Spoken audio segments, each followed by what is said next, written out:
Hello. Hello, Danielita. Hello, Coquito. How are you, Danielita? I'm good. I have a flu again. Yeah, a little So, bit. yeah, so I couldn't uh be here yesterday, No, we miss you. but getting better. Yeah, we missed you. Interesting conversation. Mhm. It was very nice. I don't know. Well, I didn't know Steven prior to yesterday. Mhm. I thought he was a nice dude. I mean, Yeah, very nice. I from got to say hi yeah, before yeah, we yeah. You did. started, You so. helped us set up the video first, which was a new thing for us because we had never done like like a live guest on one of our streams. Yeah, which by the way is way more complex than you would thought because of the audio input The and audio output input, and yeah. The I totally understand, through OBS and OBS having a virtual camera, how it's a lot easier um to then have, you know, have something that is pretty easy to handle in terms of like video. Mhm. But yeah, audio, I had no idea. I thought you could sort of I don't know. I thought there was a super easy way to tell OBS, okay, the audio that's coming from Zoom is going to be like an input Yeah, so into like the output OBS. of Right. Zoom would be the input, but Yeah, but we couldn't do that. We had to download. I actually had to pay for it, but it was very inexpensive, to be honest. Like these virtual cables. mhm. So they just recognize audio input and they, kind of um, um, understand it as a virtual cable. Yep. And that virtual cable, um, an audio monitor, an app that's an audio an audio monitor app on OBS can work as a filter so Mm. that the virtual cable can be recognized as input. So Yeah. like 40 steps more than Well, what what you we were would doing, yeah. think. What we were doing, yes. No, and what you would think, because I mean, as soon as you told me, I was like, oh yeah, we would put the output as an input, and that's it. Yeah. Oh no, that wasn't it. So Yeah, I thought it could be as easy as, okay, I'm just going to have my audio input. Um, my mic is going to be my audio input in the Zoom call, and then the output of the Zoom call, we could just make it be speakers. mhm. And then you could just tell the thing in OBS to, turn desktop audio and use the speakers. Yeah. Use that audio. Oh no, No. that sounds like the simple way, I guess. Yeah. No. It must be, way more complicated than that because obviously that doesn't work. And we had to look around and we found a couple of places that were very helpful on YouTube. Yeah. That But at and the end, everything was fine. I thought everything was perfect Yeah. in the technical sense. I've watched a little bit of the video, and I think it was like visually, it's totally fine. Yeah, it was. Audio quality is totally fine too. So,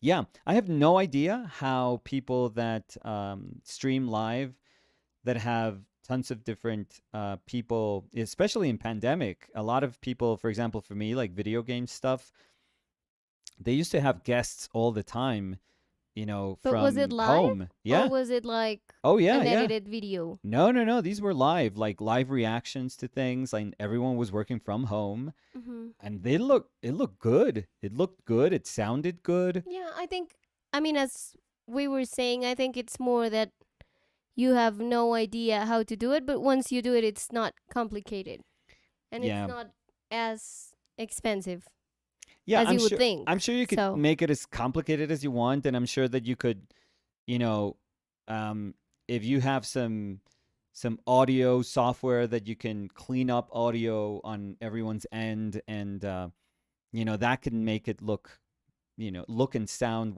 sound better. mhm. No, I thought it was, I thought it was as good as we could make it. So Yeah. like without changing our setup and just buying like these dumb little virtual cable things off the internet. That's just, I mean, it's just uh, a dumb little expense, which is again super not expensive. It was like £5 or something like that, Mm-hmm. and for it to work, perfectly, because we had done like a few trial runs and none of them worked, Yeah. and we were like, okay, yeah, yes, there is a reason why people are saying no, you have to do it this way. Yeah, and we as in you and I, because that's Oh the yeah, other thing. I mean, oh yeah, you were in a computer, I was in the other one, like in different rooms, and we were trying to do this Zoom call, oh trying yeah, to arrange everything. So and we did a couple of like private live videos, and it just wasn't picking up your audio that was a coming from couple, Zoom. yeah, but afterwards, we scheduled the video, and then you can't even do a private live if you have No, one no, we set. realized So that when you have something scheduled, YouTube won't let you do any other live videos, even if they're private. So it'll only let you, even if you're not actually doing the video, mm-hmm. it won't let you do anything that's live when you have something else programmed. Mm-hmm. So, but yeah, I was a little nervous that would work out. I think it did. Mm-hmm. I think it was a cool conversation, a conversation that somebody like myself can have, which is very limited. I have very limited knowledge, like practical knowledge, as to how any of these algorithms work. Mm-hmm. I really don't. I know I can only start to have the conversation, after the fact, like after I know that these, things exist, and how I, from a very different standpoint from one of a commercial illustrator, let's say, because I don't make a living selling prints. I don't make a living licensing my work. I don't make a living freelancing.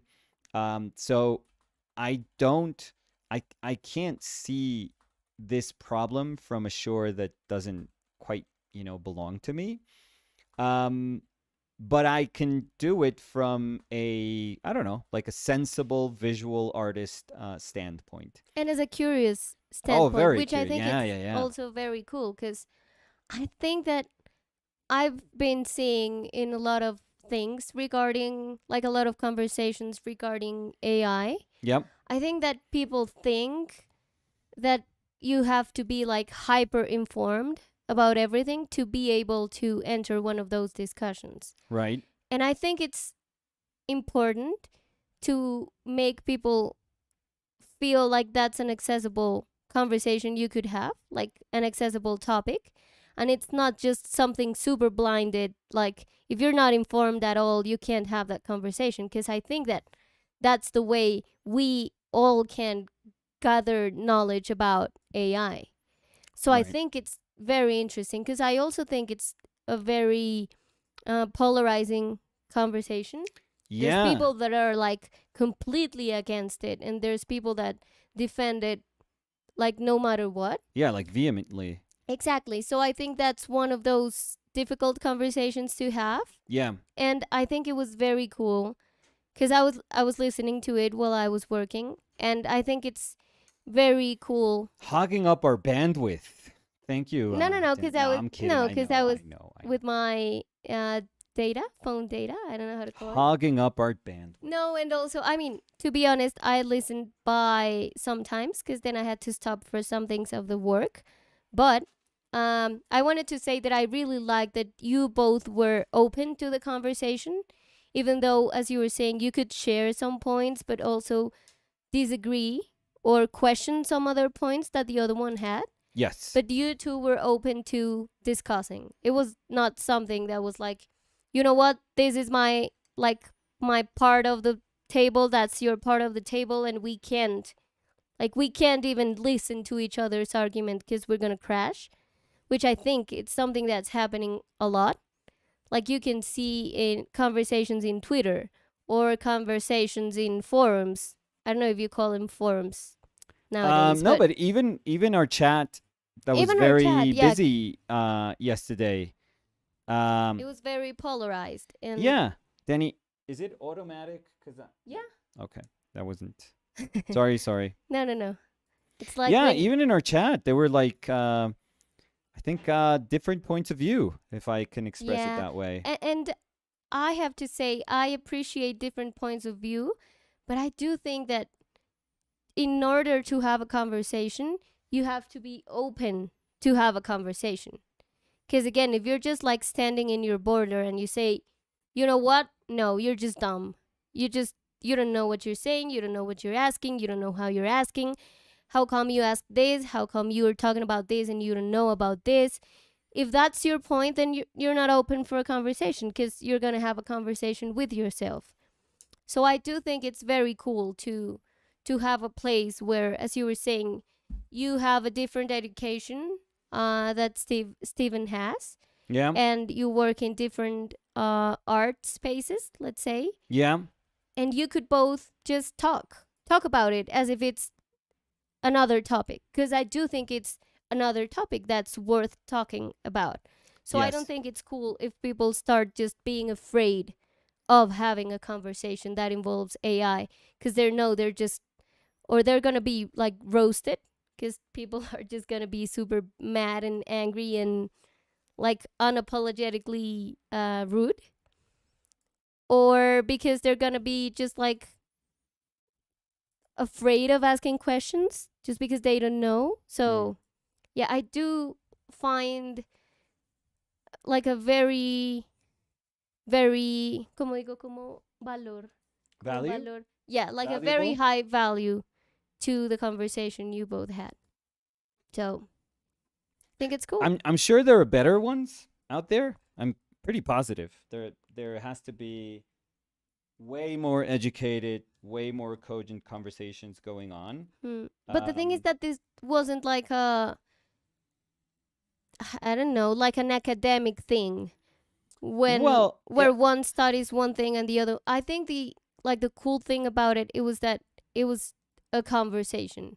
yes, Like it was open for questions again. So it was like, oh, now that you're saying thing like these things, I've never thought about that. So it was like peeking into you two guys' conversation about the topic. So I do think it was very cool. It's very, I felt it felt I'm sorry for the redundance, but it felt super approachable, like an approachable conversation, and I really like that. um, I'm wondering if well, this is me hoping to learn more. If I can then ask somebody like an AI programmer Mm-hmm. to have like the same conversation with me, because I do like I understand the range of the argument that comes from artists. Mm-hmm. I wouldn't say it's the same. I would say that generalizing that the position that, for example, Stephen has is that of every single artist or representative of like a union. I would say that's not quite true. In fact, like I think I expressed respectfully how I saw things, differently from what he had expressed in his video. Particularly like the direness of the future. Like I particularly don't think it has to be that way. There's a lot of people that are either realists or cynical or they don't or have lost all hope, but they see a future that's anything but grim. Yeah. um but I don't know if it's my own personality, or I don't know if it's my own belief also in the art world, that and I kind of know that art has the ability to overcome things that are almost unimaginable and deal with things. That's what we're like. That's what art is made to do, to deal with things. Hmm. So this would just be a very powerful new thing to deal with. Yeah. So I choose to believe those things, but and in specifics, like the more I think about it, the more I thought about it. I'm sorry.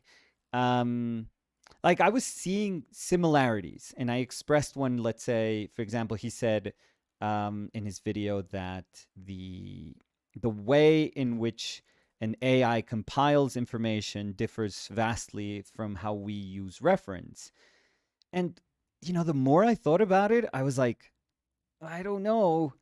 The more I think about it, the more I think it's probably close to what we do because, you know, when we and I I talked about how when I was illustrating when I was young, you would have to go to either the school's picture library or I would go to a bigger picture library, that one bigger than SVA's, than the library at SVA's library, to take out photos so I could, instruct myself or find like the references that I would need to try to do homework or professional work. It doesn't matter.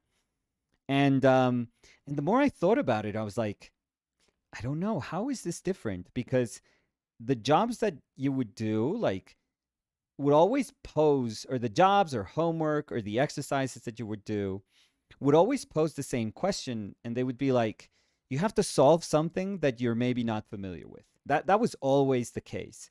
You know, our visual mind is not educated in every single way. So whenever you got a job or or homework or anything that you were working on or that you wanted to do, um, you would realize, hey, I don't know how to do X.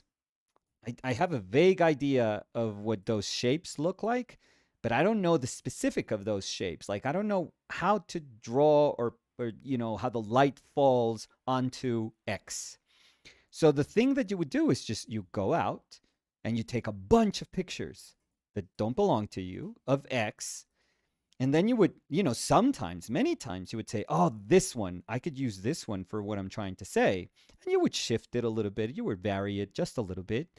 But, in essence, you didn't have to vary it that much because recontextualizing an image meant that if you couple it with other things, you're already, like in terms of fair use, that already gives it another meaning. So, even if you could say, that's my boat, it's like, dude, but your boat is not right next to a horse, which is not right next to, I don't know, like a cook, which is not right next to the Leaning Tower of Pisa. So I'm sorry, but that makes your horse not mean the same thing as my horse right next to my cook, right next to the Leaning Tower of Pisa, right next to whatever I said. I forgot. But so you could use images that way, or because I don't think AI uses them this way. I don't think AI just patches stuff. I don't think AI cuts and pastes and patches stuff. Or you could learn. Like you could just grab a bunch of stuff and start to realize which shapes kind of repeat themselves when you were trying to, I'll give an example. I remember a job I had at an illustration studio that I had to do something with a speedboat. And I'm like, I could like Pictionary draw a speedboat for sure. But for a job, I kind of have to know how to do a speedboat. So I took a bunch of speedboats photos out, and I was like, okay, this happens in all speedboats. Like the design may vary just a little bit, but these are the constants that happen in all speedboats. And I would recognize that. And I would say, okay, if I need to shift this shape, I just need to know these are the proportions. Like, this is what's happening in the front. It's actually longer than what's happening in the back. And you start to do that. You start to learn, like literally by looking at a bunch of pictures that don't belong to me, because I don't have time to go to the lake to shoot speedboats. I have a job. Like I have the job to do right then and there. So I have to like, say, okay, that's a speedboat. Now I can kind of, learn how to do it, learn how to recognize it, and then say, I'm going to shift it and mush it and change it so that it fits what I want to do. Now, if that is my idea of learning, if that's how I try and define what it is to learn how to do something, right? To feed yourself a bunch of, images that are speaking about the essence of something. And then it is up to you to say, to recognize, that essence so that you're able to reconfigure it to your own will. That's when I say, like, fuck me, isn't that what that thing is doing? Like, isn't it that exactly what that thing is doing? Like, that thing does exactly the same thing I do, sans intent. Like, it doesn't have intent, but it does exactly the same thing I do in terms of learning how to recognize shapes. It learns how to do that. It just learns. So I don't know if, like, when we start with, like, if the underlying argument is going to be, because I thought about this last night, if the underlying argument is about copyright, like, if everything falls onto copyright, and you would say it's using my copywritten images, copyrighted images to learn, I'd be like, wait a second. If the verb learn is used with AI, because it's pretty much doing fundamentally what we do, learning how to recognize constants so that it can replicate them and change them. If it's learning, am I also, does that also impede me from learning from other people? Because I can have a folder of Evan Amundsen's work, and I can literally, what we as artists have said, I'm going to study Evan's work, and I'm going to learn from Evan's work, and I can actually copy Evan's work so that I can learn. Oh my God, I love, like, I'll give you like a super stupid example. I love how Claire Wendling draws knees. Love it. I absolutely love how she draws knees. And, I haven't done it recently, but I remember years ago saying, I'm going to I'm going to copy a bunch of her drawings of like little fairies, and little like tree sprites or whatever that it was, where I think those knees are just the cutest, like incredible, most structured, incredible things in the world. Because I want to try to understand how she draws knees. Wouldn't I be doing like the same, like this? Wouldn't I be incurring in the same sin just because I'm trying to educate myself from images that do not belong to me? Because that's what I'm doing. I'm trying to educate myself so that I can produce a completely different image, but I'm doing it from an artist that I admire. Isn't that what isn't wouldn't you be able to argue? And this is the thing, we can't just be like up in arms and say, yes, we're gonna do this, because I'm all up for like the law saying, or like a trial. Like I would love that to be like a fly on the wall on that trial. I would love to hear all these arguments. Love to. But I also have to be, I have to play devil's advocate for every single moment where I think, yes, because they're using our copyrighted images to learn from them. They're using them to create these other images. And if I'm being critical, I would say, well, yeah, but that's what we do. That's what we've done for, decades, centuries. That's what we do. What do you mean? Like, if we want to hinder that, wouldn't we be telling ourselves that from now on we can't look at anyone else's images and we can't learn from anyone else's images, because that's not right? That's not. Like, if you learn from, insert your favorite artist name here, if you learn from them, or if you have a folder and you've studied them and copied them, and every time you want to try to solve something, you are, going back to them, is that weird? What if somebody loves, like, I don't know, Chihiro? What if you love Chihiro and you love that movie, you adore that movie, and you just want to paint backgrounds like Ghibli Studio? You just want to.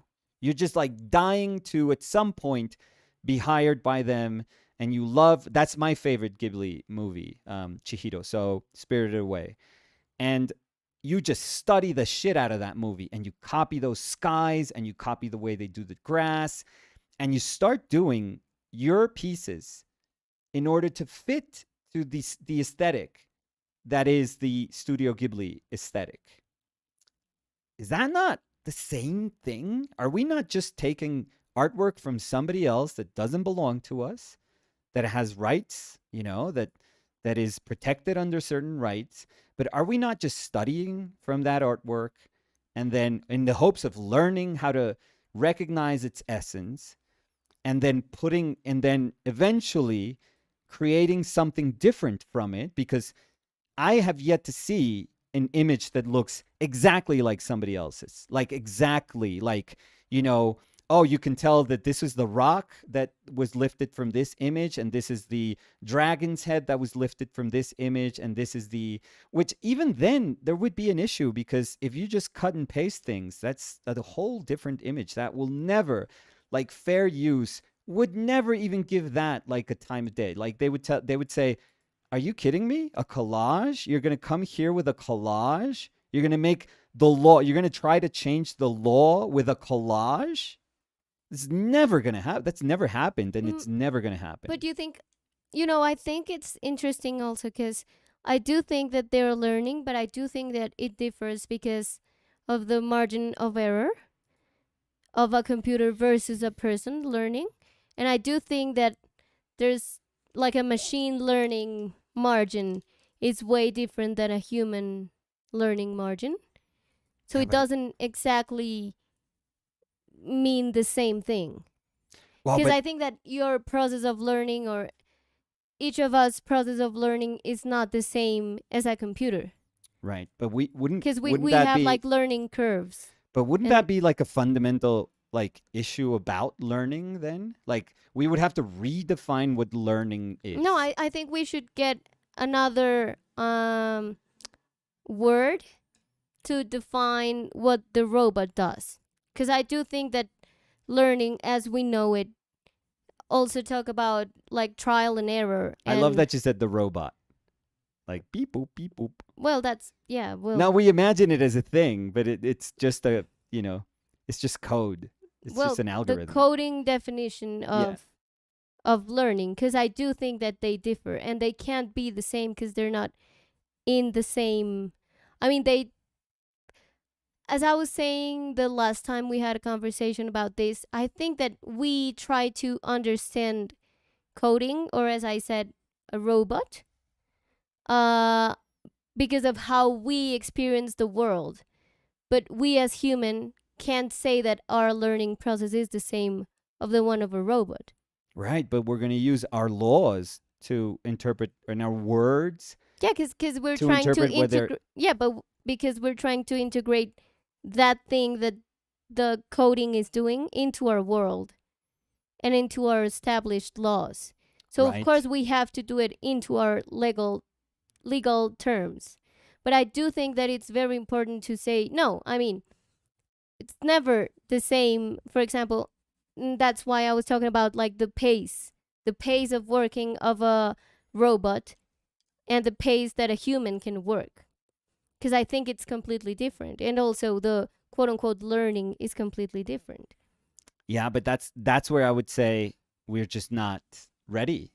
We're just not ready to, like, there's no, the more I thought about it, and from what because I follow like these legal battles when they happen to involve like copyright, fair use in the art world. And they always go back to the same thing. Like there's only one thing that you can fall back upon, and it's fair use. And, that's the one thing that exists. The one thing. There's nothing else. It's not as if it's like a super complex law. No, it's what it is, it's a super flexible and, openly written law that is meant to be interpreted. It is meant to be interpreted. That's why it's like a case by case basis. It's not a, clear, there's not such a clear definition that it can be easily quantified. That's why the cases are like super strange.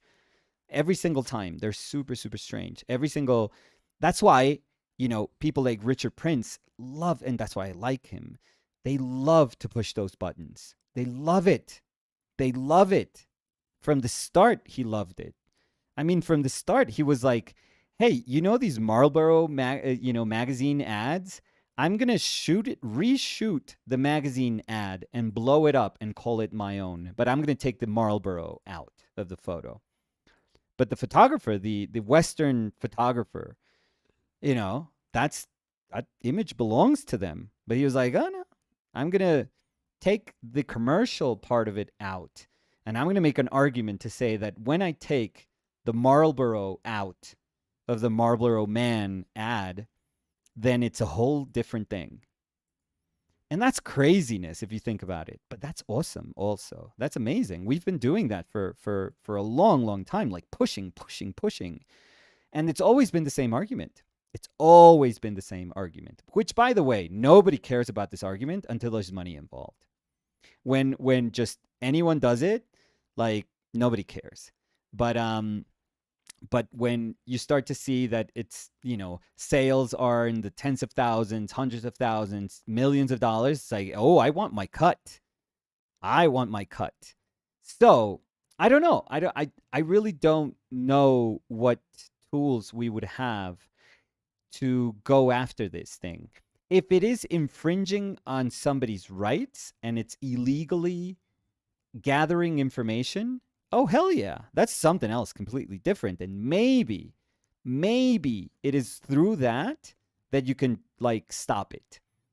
It's like, hey, you had no permission to go for these things. But saying that the permission that we're talking about is just because there's, images are out in the internet. They're out there. And you're not supposed to even look at them to learn from them. No, I just think that it's oof. Again, that's when I go like, woof. I don't know. But they could argue, and that's why I want to talk to somebody that knows about this. They could argue like this thing is learning. These things learn. Yeah, but that's why I'm saying that I don't think that it's a good way of the use of the word to say learning as if it was just like something that humans and coding does. Because I do think that we as a species, again, learn in a very different way as a computer does. So I don't think it's the same word. I think we're just like lacking that word to talk about like replicating something, but like fitting that information so much that it configures the meaning of, for example, a dog. But I don't think that's learning. But I don't know if there's a word for that then. No, I think that's why I was saying that I think that we're lacking the language, and that's why we're getting into trouble by saying it's learning. Because I don't think we can say it's learning. Because it's not. But that's, if I had to make an argument, again, devil's advocate here, I don't know if, I could probably make an argument that it does. Or I could probably at least start to argue about how it does in many of the ways that we do. And saying how if we block that, wouldn't we be blocking the ability that we have? So I would think, again, that the laws would have to, because I do think the laws are lagging behind regarding this. I do think the laws are going to have to catch up at some point, and hopefully it's not going to be a moment where it's like too late. But I do think that that arguments are going to be made. I mean, and because we can't imagine, like, let's say if you are, like I am, if you are for somebody saying, I want to look at what's under the hood, like I want to see, like I said yesterday, how this horrible sausage is made. I want to know, just because I'm very curious and I want to know. I always want to know. Like, that's, both Danny and I are the same way. Like, we want to know. Like, I think this curiosity and this want is part of being an artist, and it's a wonderful part of being an artist. But you also have to expect a ton of resistance from the people that believe in what they're doing. Like, I'm sure that these tech bros, or, these people, or let's not call them tech bros. Like, let's give people the respect that they deserve, because, right now what they're doing, let's say that these same people, or that there are people that are making models that are far more, like what Stephen was saying, ethical, right? So there is a probability of, or there is a scenario where there's like tech savvy, tech minded, forward looking people that are trying to make some, like, an AI that's fair. Okay. So not because you're interested in AI, not because you are currently working on trying to develop an AI, you're suddenly evil and you're against artists. No, of course not. So we shouldn't like lump everyone together like that. Um, but let's say, I mean, I kind of want to talk to these people, because you have to be able to hear where they come from and what they are searching for. And, and maybe, in that sense, we will understand that they have the right also to defend their work. That they are going to defend what they believe is also something that's valuable. We can't just, like, from our very high place as artists, because we do have a way of portraying ourselves as know-it-alls, we can't just say, you guys are idiots, you tech people are fucking stupid. You just can't see, you can't see what the effect of this is going to be in the future. You just can't. You're so stupid. You're so engulfed in, like, thinking of how you're going to sell your company for billions of dollars once you hit gold, that you can't really tell the impact that this is going to have, which is pretty much our stand, I would say. I I think that we deserve to listen, without prejudice, to also pose questions, of course, to be critical, but we deserve to listen to people that are saying, like, that truly believe in what they're doing and believe in the value of what they're doing. Because if not, then once again, we're not educating ourselves in what this whole fight is about. We're just iterating into what, we're kind of preaching to the choir. All we're gonna find is, like, voices that are gonna echo, like, what we're thinking. Like, yes, we should go after him. Yes, this is horrible. Yes, this is crap. Yes, this is, like, that doesn't matter. Like, you have to understand what people that are doing it on the other side, that, I'm sure there are arguments that are not just, we just want to be rich. I'm sure there's, like, tons of wonderfully complex arguments there also, and conversations to be had. So I would love to have that. I'm going to search around. The thing is, I don't know anyone. So I'm going to have to just, like, start DMing a bunch of people, and maybe somebody wants to talk. Maybe there's a willingness to talk. I know Callum works with AI, and Callum's, like, very, very like a terribly nice person. But even from the small talk that I had with him, he was like, I get what they're doing, but this is, like, beyond, like, this is out of my league. Like, this is something completely different from what I what I do. But maybe he knows someone. Maybe he can direct me to someone. Exactly, yes. Yeah. I'm sinking here in this chair. I'm sorry. I have to Lift it up? Yeah. Yeah, because we moved it this morning, so.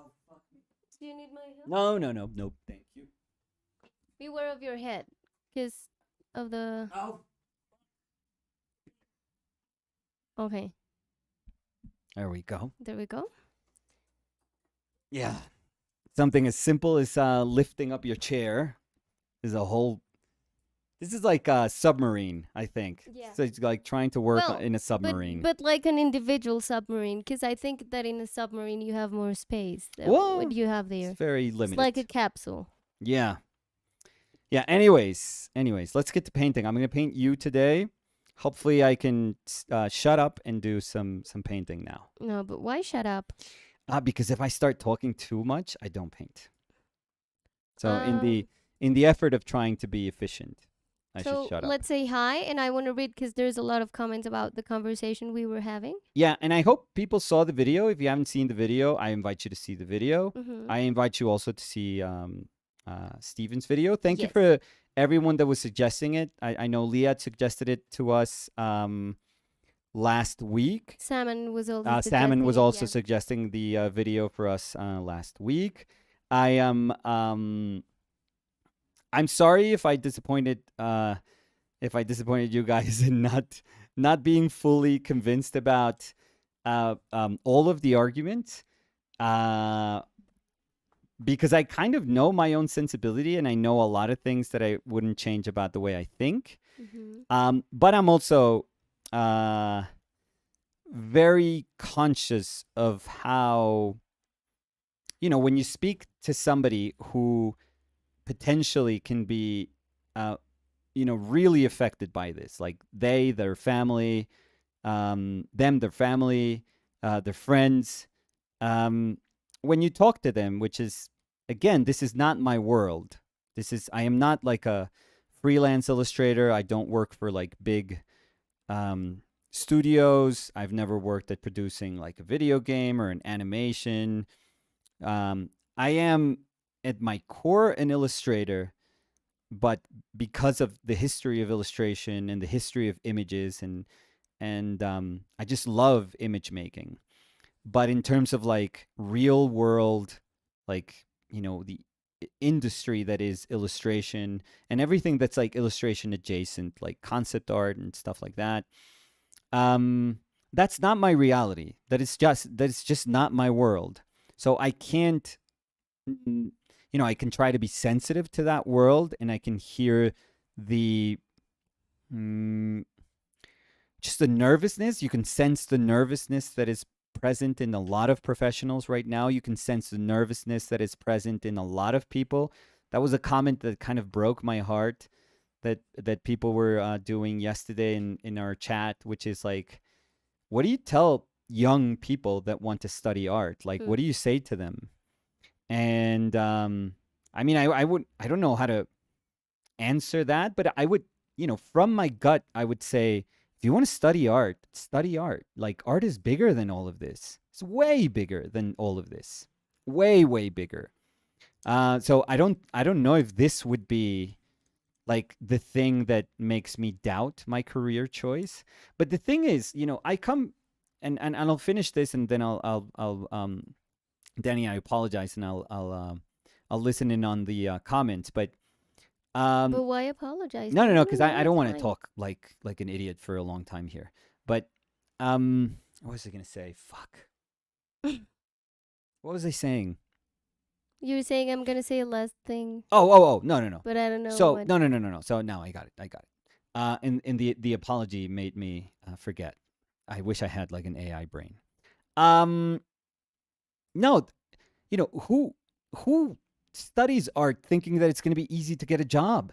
I'm sorry, but like, when did that change? Because when I studied, it was like, oh, you're unemployed, dude. Like, when my mother was an artist, like, she just like she knew that this was going to be very hard. That she was going to be unemployed. Like, when has art ever been like the smart career choice? Like, yes, go study 5 years of art like they do here, or 4 years of art and then 2 years of getting your master's, because yes, that's going to guarantee you a great paying job. Nobody said that. Nobody has ever said that. Ever. If anything, we're stupid. Art students are stupid because private art schools are some of the most expensive art schools in the world. That's not me just saying this. This is factual. Private art schools, when you take um, uh, um, a financial aid away, the financial aid that, let's say, Ivy League schools can give to their students, if you take that away, if you don't count that, private art schools, which are the better art schools, you have to admit it, private art schools are some of the most expensive institutions, academic institutions in the world. Period. That is factual. We are the idiots that think that we can go, I don't know how much money in debt, and we'll go to a very expensive art school, and we'll, if you want to get into the academy, you'll go and get your MFA degree or some master's degree, and think that you're going to be so, yeah, and for many artists, get so badly in debt that think that the art world has already has like created this safety net for you and this like, you know, job, like ample job opportunities for you so that you can easily or like, you know, comfortably in 10, 15 years pay your debts off. That is not the truth about the art world. That is like probably the complete opposite about the art world. So whomever was saying like I wanted to be an artist, but now I'm deflated. It's like now it's going to be super difficult to get a job. Dude, when was it ever easy? Like what, like please let me know. When was this ever like easy? When was this magical moment that everyone graduating was finding jobs? Like what, if anything, I'm surrounded by people that I love that never got a job, that now work doing something else or had to move back in with their parents. Like I had to do that at some point. Um, and you know they're desperately trying to get a teaching job anywhere. You know, when has this been easy? So I'm sorry, but if this is where you drew the line, if this is where you went and said, "Oh my God, I'm not going to study art anymore because you know these things are going to take my job away," dude, like there's never been enough jobs, never, never. Netflix has already canceled animation shows. Studios cut jobs all the time. Like video game studios are cutting jobs constantly. They're disappearing. Studios are disappearing, or they're being gobbled up by like bigger studios, and so they then you know all those jobs are getting like reduced when there's merges. When, like, I'm sorry, but when has this ever been easy so that you could say, yes, the safe choice is I'm going to study art? No, it's never been about safe. It's never been about a job for the future. I have never met somebody that says, I want to be an animator and own a house. Like, no, I'm sorry. That's not how you see your life. You say, I'm going to be an animator because fucking like the world is against me. Like everything about this damn world that I have to live in is making every single step that I take difficult, and it's going to be horrible. And you know what's going to make it worthwhile? The only damn thing that's going to make this worthwhile, that I fucking love animation. That's why I study animation. And that's why you study painting, and that's why you study to be a comic book artist, and that's why you study anything like related to art. So I'm sorry, but I don't buy it. I don't buy people just getting depressed because now the future is like very, very, you know, dark. Dude, it's always been dark. You know how the Hulk says, I can control it. I'm always angry. Art world, always dark. And that's the end. I'm sorry. Okay, I'm done. I'm sorry. That was my rant. Done for the day. You can take over, Daniel Lira.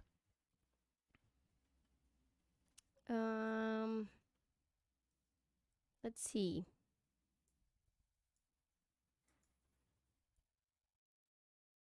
So let me see, because I don't know if I should read regarding this topic first. Yeah, let's go from last to. No, because that. No, porque si hay conversaciones que se Oh, I'm llaman- sorry. Let's go from front to back then. So I'm gonna say hi Yes. super quickly, so then we can get into the Get comments about the topic. Get into it. So your mom was saying hi Nicolás, hi Dani, hola Olguita. Jairo Mamacita. Cleves dice hola Dani, Nico. Hola Jairo, ¿qué tal? Supratim Chowdhury was saying hi. Hey Supratim, how are you? Daniel Martins dice hola Nico, Dani. Hola Daniel. Beth was saying hello Dani and Nicolás. Hey Beth. My mom was saying hello, hello. Hey mom. And bye mom. 'Cause I know that she's not here anymore in the chat. Juan Carlos Martínez Beliosh dice hola a todos por aquí. Hola Juan Carlos. Me acuerdo de Juan Carlos. Julián Cabrera dice hello all. Me acuerdo de Julián. Hola Julián. Supratim Chowdhury was saying, how are you doing, both of you? We're good. Good. Good, Very good. Yeah. Carla Anglada was saying, hi, Danny and Nicolas. I really appreciated the discussion yesterday. Thank you. Liad was saying, hello. Hey, Liad. And Liad was saying, Carla, the discussion was good. The arguments in the chat were exhausting. I know. Liad, and I know you were trying to like navigate those, but you could tell that it would have been hard, very, very hard to try to incorporate that into a structured like conversation. So this was one of the times where I'm sorry and I apologize, but I was looking at that, trying to also be very respectful and paying attention to what Stephen was saying. But I realized, okay, this is going so many places that it's going to be difficult to try to give it some shape. So And also because of the emotions it like you're right. People ignites in people. Yeah, people 'Cause get it's like super passionate about people these can things. be super passionate about it being something that's amazing and it's so cool and whatever, or people feeling like threatened by it. Yeah. So I think that's why everyone's so passionate with those conversations, sometimes being super hurtful with what they say. Oh, But- there was a lot yesterday. Yeah. Guillaume Leroux Ooh la la. was saying, what a beautiful proof of love that you can paint Danny so many times without getting bored of doing it. Are you kidding me? Would you get bored of me? I Of me, but not of painting me. I envision joking. if I can envision this perfect future, I would share my future with you, Me too. which means that I don't Every single day don't of my ever life. foresee ever, like I haven't gotten bored with you in 7 years. Me neither. Why would I ever get bored, with you in 70 more? I mean, I'm going to be a floating brain in a jar. No, in thanks to 70 years. AI, Yeah. maybe I can make I'm going to be like, like Danny, your robotic where are my heart. eggs? Your eggs? I don't know. I turned into a fucking misogynist robot that it's like, No, don't where say are that. my eggs? No, it's And you're going to be like, fucking AI. No. Step backwards indeed. Don't say that. That was a terrible joke. Stupid AI. Because you started with something very beautiful that you Stupid were AI. saying, You and know then, me. I can't then you finish with became something the nice. stupid AI. Stupid so don't AI. Be stupid. Take AI. it back. Take it, send it back to Walmart. Let's see. But to close that, I would never get bored of you. Never. And if I don't get bored, if I mean, I can't even think about that.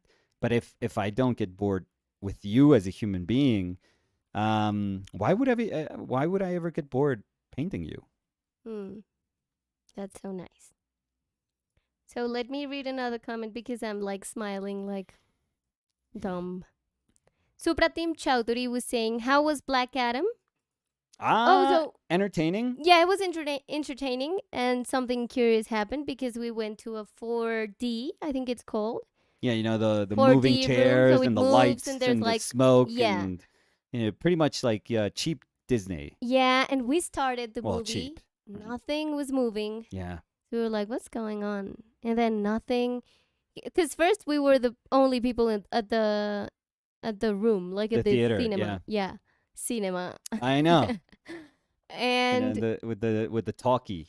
then more people came in. You said that it wasn't moving to the person that was in charge Yeah, of the seating, Yeah. and they were like, yeah. But I think they didn't pay Oh, attention they didn't to care. you. No. Like, Yeah, because you were like, excuse me, the chairs are not moving, and they were well, like, not with okay. that tone. A little bit. Not with that tone. I was like, hey, they're not. Nothing's happening. The chairs are not moving. Like nothing's And she was working. like, uh-huh. And then she went out. Yeah, but that was her thing. That was not the way I was. But then saying someone it. stepped out Hmm. and said, okay, this is not working. So they put the movie again. And I think they put the effects of the movement like 4 times harder Yeah. than it's ever turned been. it up to Because we love 11. to go to 4D. I mean, it's Dumb, but it's fun and dumb and more for a movie like that. yeah, and which my is kids like love it too. action and yeah. Oh my god, it was moving like crazy. Oh, There yeah. was a moment that we were moving so much. We were just like what like looking to each other and we were laughing. Oh, yeah, But it yeah, was yeah. good. A It was scene good. could be like, I'm going to put this glass of water on top of this table. And for us, we were like, oh my God. Yeah. Yeah, but it was great. Great, great. It's a fun movie. It's a better than you would think it is. I think 4D also makes it way I better. mean, yeah, It gives it like a little yeah, you think you're at a show. something. How do you say it? A little some. Some. Okay, yeah, sure. Ghost theme. 1999. Well, Wants I your say comment cinema. back. So. I know. Well, that's like 1940. Wants your comment back. Gosim was saying, "Hello guys, Nikolai, I have a question. Yes, please. Have you watched videos of Elisa Ivanova? Yep. Well, we have an interview. We have a conversation, yeah, with Yeah, her. we If you want to interviewed see her. it, Gosim. It's called A Conversation with Elisa Ivanova. I would love it if what's their name? I'm sorry. Gosim. If Gosim was like, she has like a really cool interview with this guy Yeah. with a cap, the baseball cap. I don't know And if they you've were seen it. saying she uses a pencil, but for shading, she uses some kind of pen. No, Do no, you no. know what it is? No, it's a, what do you call that in English? Difumino, I don't know. Yeah, Smudger? what do you call that? Well, I know in Spanish what it's called. Difumino, yeah, but Oh, Jesus Christ. smudger? No. Smudge stick? No. What are you? You're just Look. putting words together.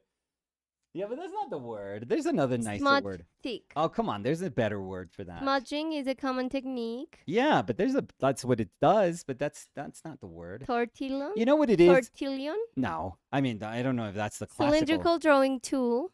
Yeah, it's the one that you can peel, the Yeah. tortillion. So all it is, it's like super, super simple. It's just paper that's like wrapped in and of itself. So it's just like a roll of paper that you've rolled up until it gets like dense enough. So you're pretty, and it comes to a point. Tortillon. So there's one that Tortillion. are there's one Stumps. stumps. Thank you, fucking me. And tortillions. No stump. No, That's a because stump. look, no, I'm seeing, look, blending tools. Yeah. And there is stumps, which are the one that you can't peel, and Yeah. tortillions are the one that you can peel. Oh, okay. So, Tortillon. Let me Tortillon. educate you I didn't know that. I called all on of them the stumps. blending. They're stumps. I mean, a stump is denser. Yes, you're totally right, Danny.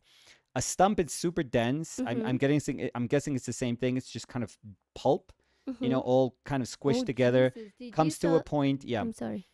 But yeah, it's pretty much just paper that comes to a point.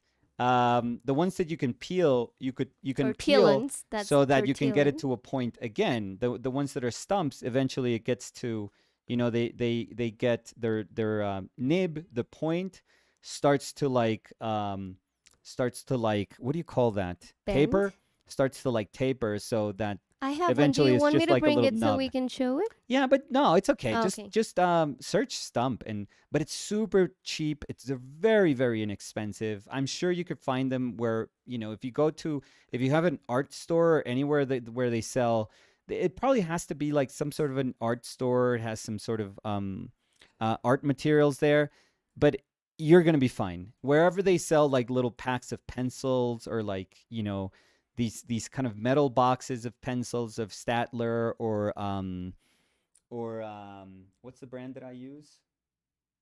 Faber-Castell pencils or anything Mhm. like that, kneaded erasers, wherever you can find those. Or if you have a craft store nearby, oh, you can get that. It's super simple. Like it's the honestly cheapest thing in the world. Where was I? I have to practice my posture today because I'm sitting in a bench. No, not a bench. How do you call this? Stool. Stool. Yeah. Why is that? Why 'Cause- did you choose that? Oh, because of the tripod. I Oh, couldn't really? fit the legs. Yeah, I had to be like super far away. Is it different today from every other day? Yeah. Really? But Yeah, it's 'cause I think you moved your table to the left a little No. bit. no, Well, nothing. The space is bigger there. No. I haven't changed. I haven't moved a single thing. I promise you. Like if I would have moved it, I would have told you. Oh yeah, I did. I don't know. Really? I think the legs of the tripod maybe just are in different direction, and that's No, what 'cause made they it more are- difficult. No, because I always align them to a table in the floor. I don't. So, no, you know maybe what it is? That sometimes when we were doing it vertical. I don't know. I don't know. But So it let's say doesn't today matter. it's different, and Yeah, that's it. but I was like, you know what? I'm gonna try to sit on a stool Yeah. to see if I get a better posture. Maybe I'm less wiggly, I don't think so, fidgety. but ¿No como es? well, wiggly, yeah, that would make you a worm, like an I earthworm. think that's how I am Yeah, but no, in fidgety. Yeah, you're fidgety. fidgety. Yeah. Let's see. PSR. Uy, I'm sorry, I grité. PSR dice saludos desde España, Dani y Nico. Solo quería decir que os veo desde las sombras porque no puedo ver los directos. Me encantan vuestras reflexiones sobre arte. Ojalá poder tomar un café con vosotros. Uy, bueno, Ay, muchas cuando gracias. estemos en España nos invita a un café. Claro. Nosotros felices Bueno, de... café, Nicolás no Yo toma. me tomo un Un té. tecito. Yo sí un café, la verdad, sí. No, yo no, pero unas Y si tapas. tomo café, hablo más. Unas tapas con una estrella. Unas tapas con una estrella, eso Ujú. sí. Creo, ¿no? ¿No se llama la PSR. cerveza estrella? Sí, Estrella Damm, sí. sí. Sí, no, yo sé, pero pues. Eso, unas tapas. PSR también dice, y congrats por el libro. ¿Es una edición Muchas. limitada o encargaréis más? Me gustaría comprarlo en un futuro. No, es una edición em, pequeña, es una edición que la hicimos desde acá, con todo lo que supone haberla hecho desde acá, que son como variables distintas a tratar de hacerla por fuera. O sea, nosotros recibimos una buena cantidad de dinero por el Kickstarter, pero desafortunadamente cuando uno empieza a decir, uy, quiero imprimir un libro súper bonito, lo voy a imprimir en Estados Unidos. Y es como, "Buah", se me va más de la mitad de la plata en imprimir el libro, en la sola impresión, por ejemplo. Y uno dice, uy, saldría costosísimo. Entonces uno dice, bueno, pero ¿será que podemos hacer eso? Y después uno dice, no, porque necesitamos como la mitad del dinero para hacer los envíos por ahí. Entonces uno dice, "Ugh, si se me va más de la mitad del dinero, más el dinero que se va a ir en envíos, uno dice, bueno, termino en ceros o pierdo un poquito de plata.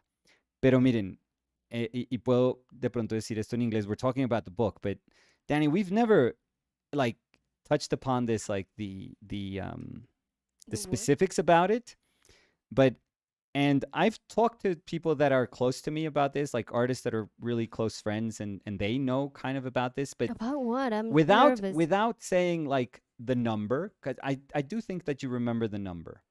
Do you remember like how much we paid for the shipping of the last Oh, yeah. like I'm sad I do remember. without saying the number, like how exorbitant was that number? Crazy exorbitant. I Like mean, it was like something. irrational. I would Yeah. like What I thought you would have to pay, I would say it was maybe more than 10 times. yes. So Like we have easily learned, more yeah. than 10 times. And I thought like, okay, maybe it's going to be this number. So let's say one potato. I thought one potato it's going to cost if it's like expensive because I think it's going to be a little bit more expensive sending it from here, but it was like 12 potatoes. Yes. So it was So, and I know these things don't like people don't care about these things, and I'm totally fine saying that. But we were talking about the book, and I'll go back to speak in Spanish in a second. But yeah, we were just getting asked about the book, and honestly, we learned from that experience, and we understood that books are sort of a symbolic thing because printing something today just kind of doesn't make sense. But we are the sort of people that have lost money, like literally lost money making books. And that's also stupid. That's also very, very stupid. You don't become rich making books because I think an editorial can make money making books. Maybe if you're a very niche designer, you can make, money making books. But that's not our job. no. And we just want to do something that's nice and that reflects like a moment of time, but we also want to be intelligent about it. We also want to be sensitive about it, where we printed, how it's done. And to be rational about it, because I Yeah. do think that Yeah. sometimes you have something in mind, and then you talk with the person in the printer, and they're like, no, no, no, we can't do that.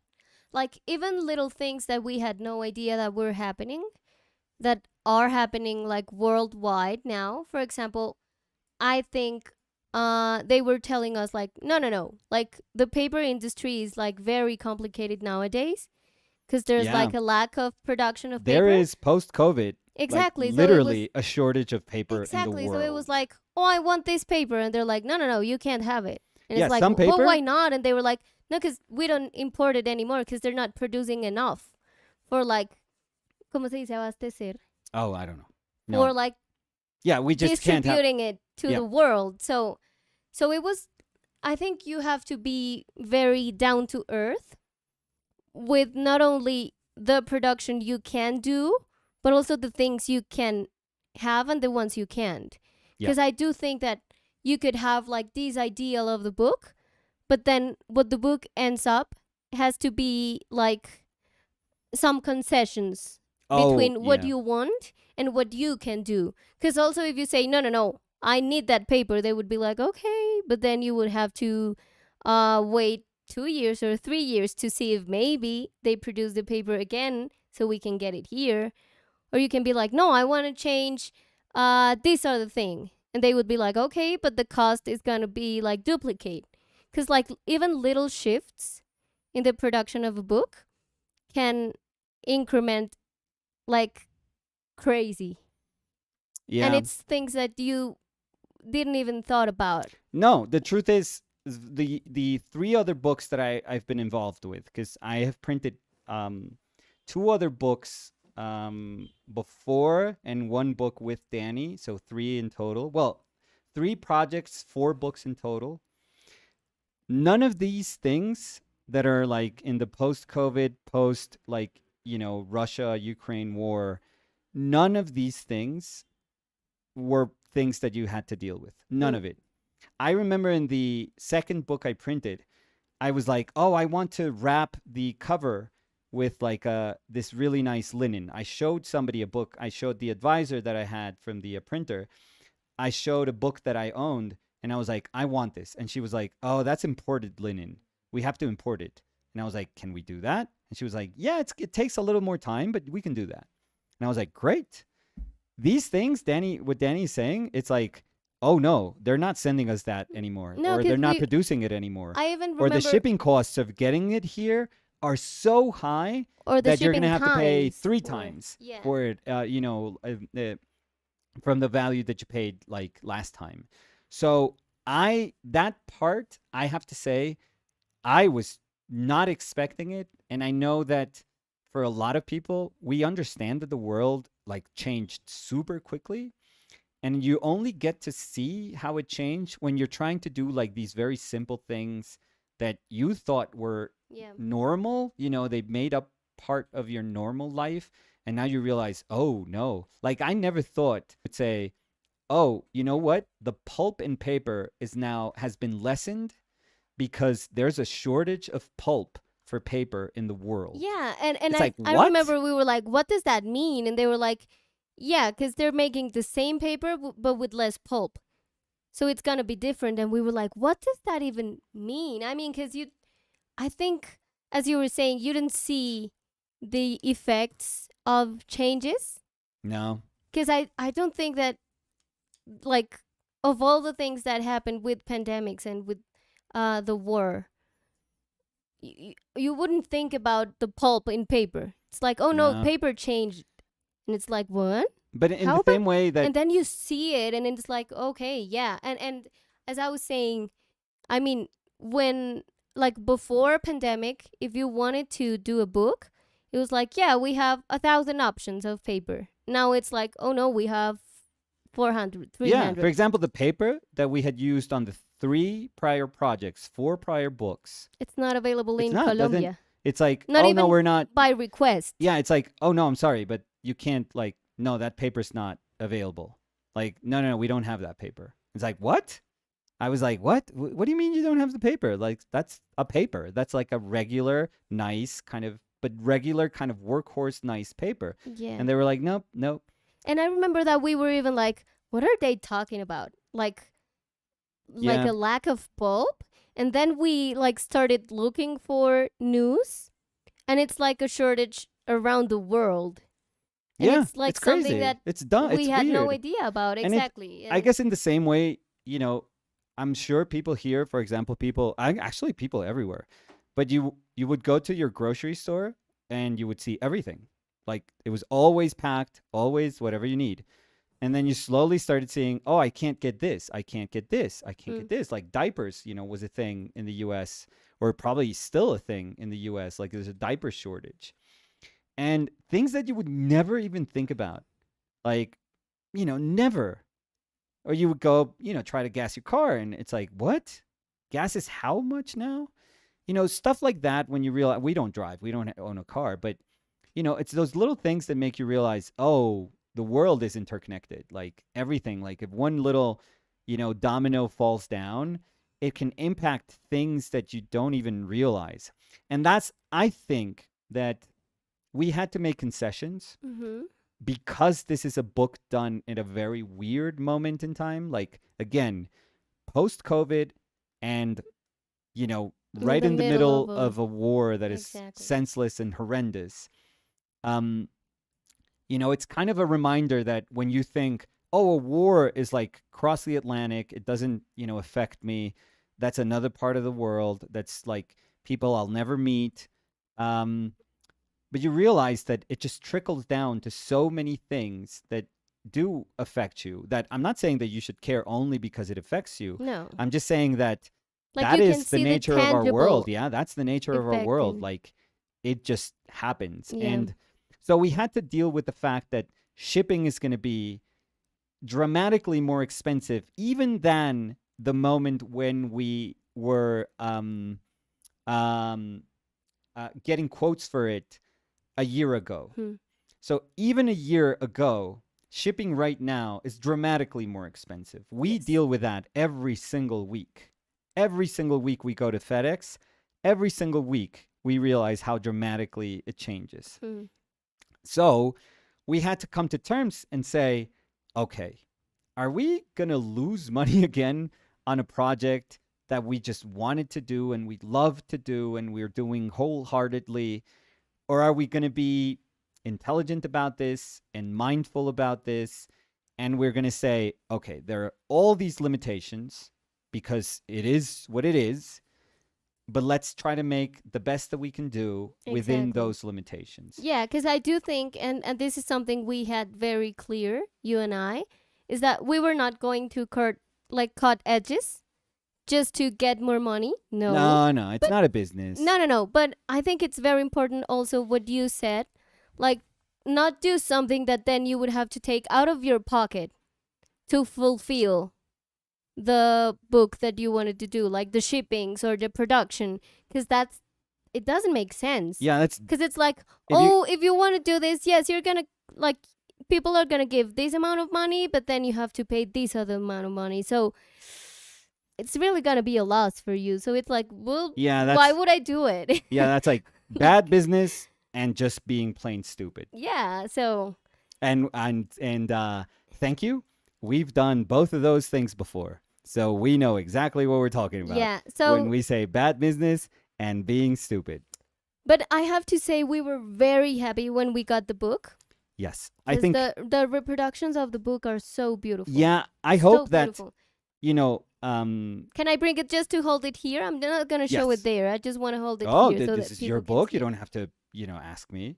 No, I ask you always, and No, even come if on. you say no, I would say okay, never mind. I'll be back in a sec.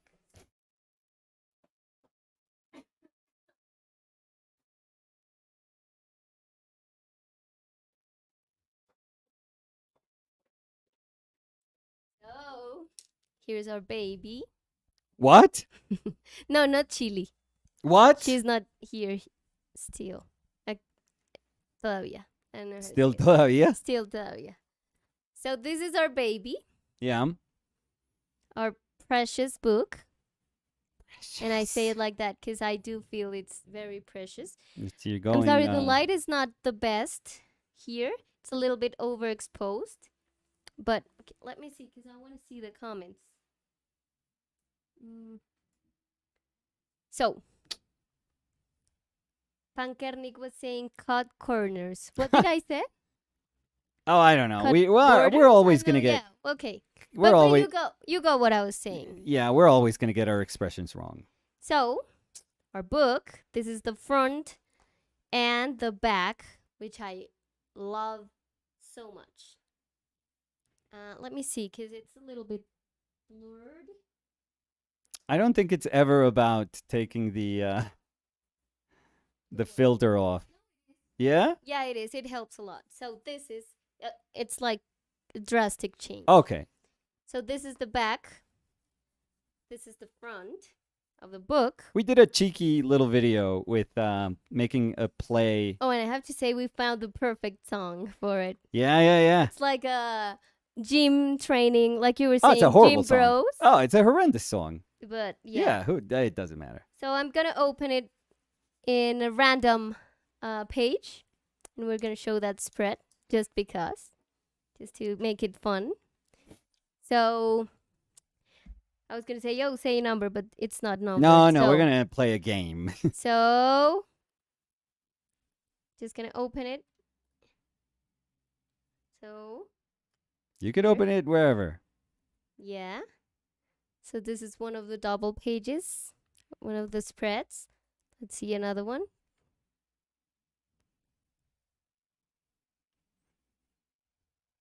So you can see a little sneak peek. Another one, just for funsies. Oh, not this one, because this one's a surprise. So. I mean, if you've seen what we do, there's no real surprises, but I guess it's a nice thing just to know, to flip through the book. There's also like this one. I was like, I'm going to show one. No, you should. You should show. You should flip the whole book. No, I like the surprise factor of it. Let's see.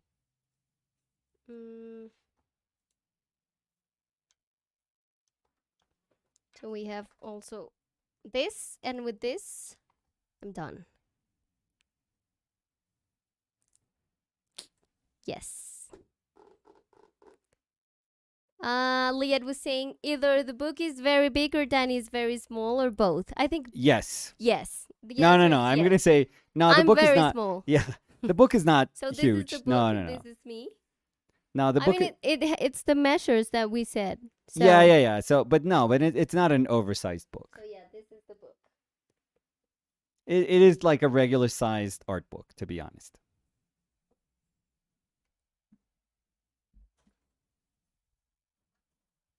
So let's see. So I said cut edges. And they were saying, yeah, no problem. And they were also saying, the book looks amazing. Thank you, Pankernik. Carla Anglada was saying, oh, wow, I love it. So exciting. Mau Razo dice, yo quiero 10. ¿Lo venderán en Amazon? No, Mau. No, esto era de la campaña de Kickstarter. Sí, pero no. Sí, pero no. Eso es muy bogotano, ¿no? ¿O colombiano? Sí, ¿O pero... habla hispana? No sé. Liet was saying, oh, that looks good. Very exciting. Rosalind Dion was saying, love it. Thank you, Rosalind. So, Gustav Tavares dice, it looks amazing. Thank you. Rosalind was saying, the book looks so good, guys. I'm excited. Thank you, Rosalind Dion. Different from the other books. I think all of these projects have been different in their own way. But I would also say, if they were all the same, I mean, one would be enough. So I do think that I really like the fact that they are different. And they speak about different times, different projects, different intents also with the book. Yes. So, so let's see. Liad was saying part of the reason, so I'm going back to the comments. So I think I'm going to get into the comments of AI. Liad was saying part of the reason that it's so polarizing is because a lot of the artists feel threatened, and a lot of the AI supporters see artists as being Luddites. Luddites, I'm sorry, and are very dismissive. So what's Luddites? ¿Qué es eso?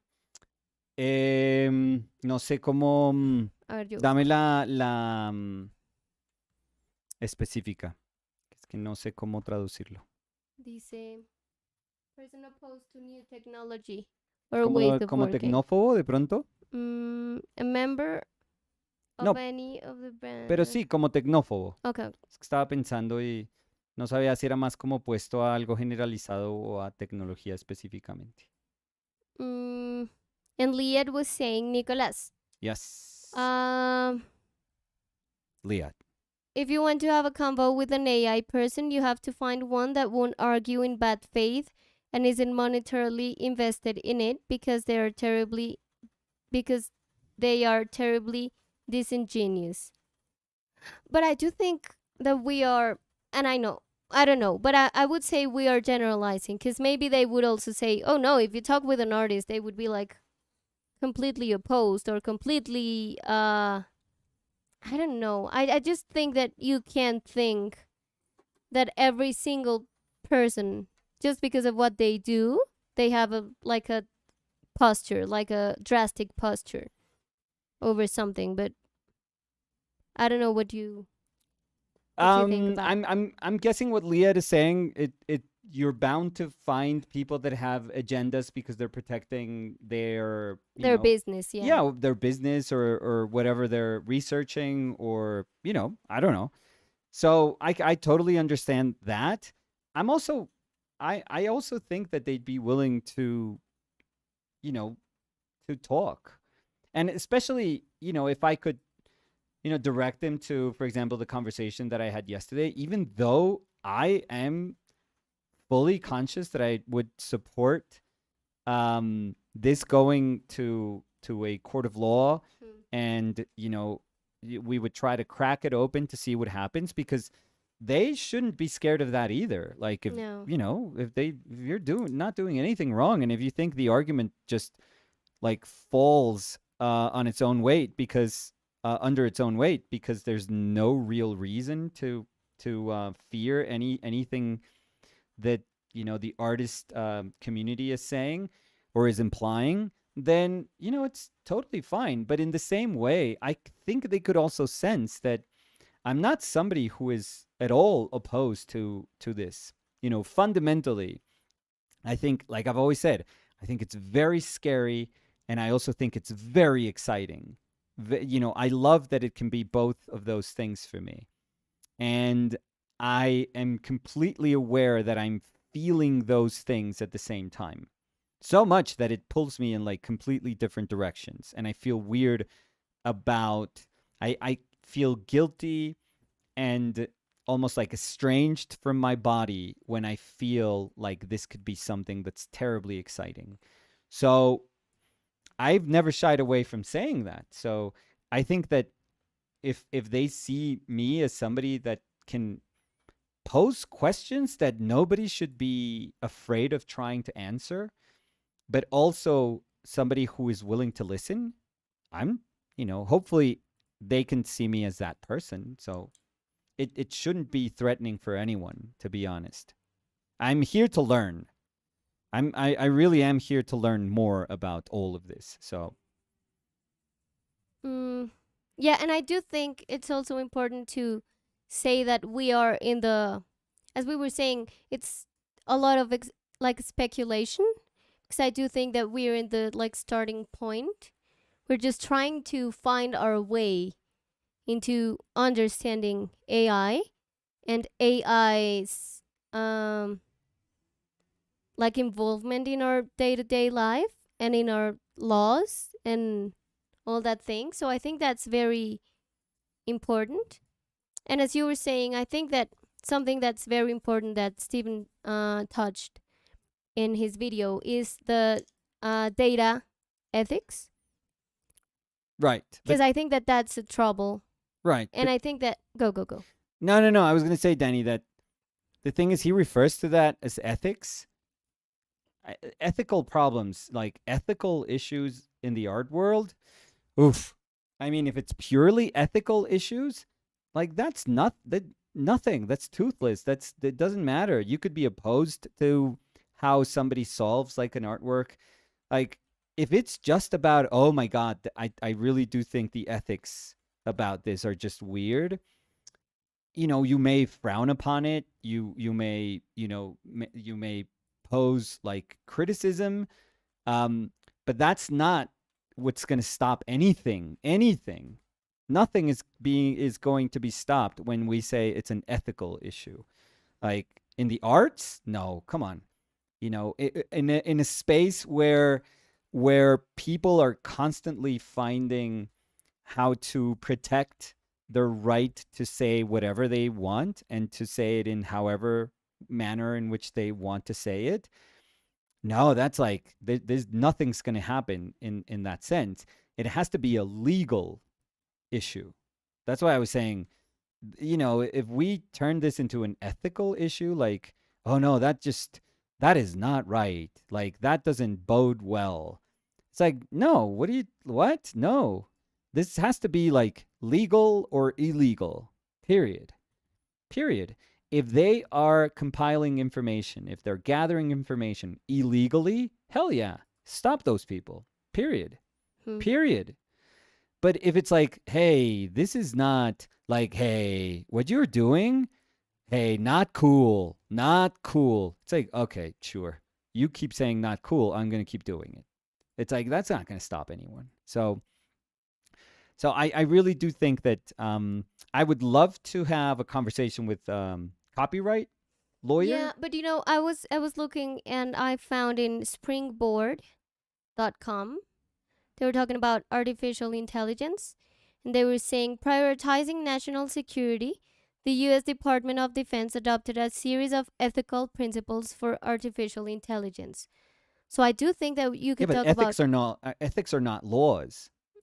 Ethical principles. I'm guessing that when they were programming, what they're referring to is that when they were programming how to gather information, how they gather information, or how they, I don't know what they're doing. I mean, God knows.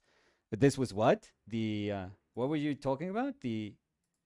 What was I talking about? What? Like the U.S. government and the what? U.S. Department of Yeah, Defense. God, U.S. Department of Defense. I mean, Jesus Christ, who the hell knows what sort of information they're getting?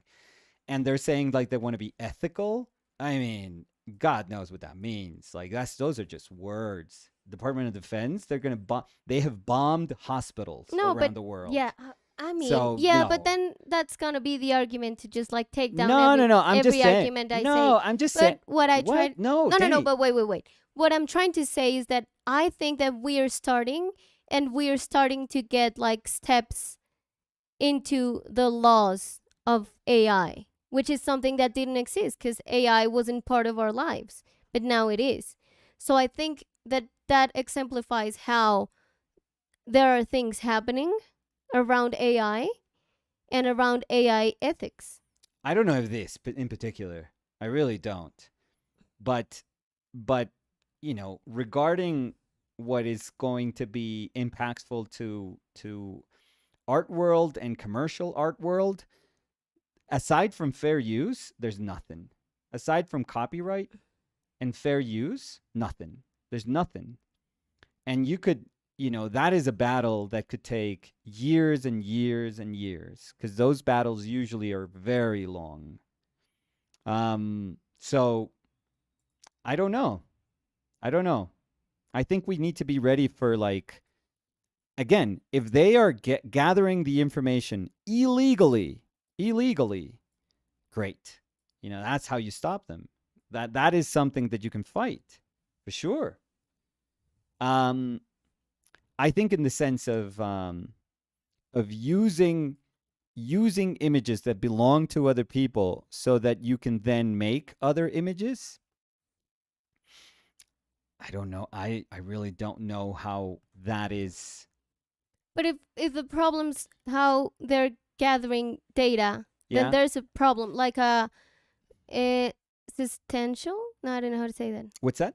Como un problema de raíz.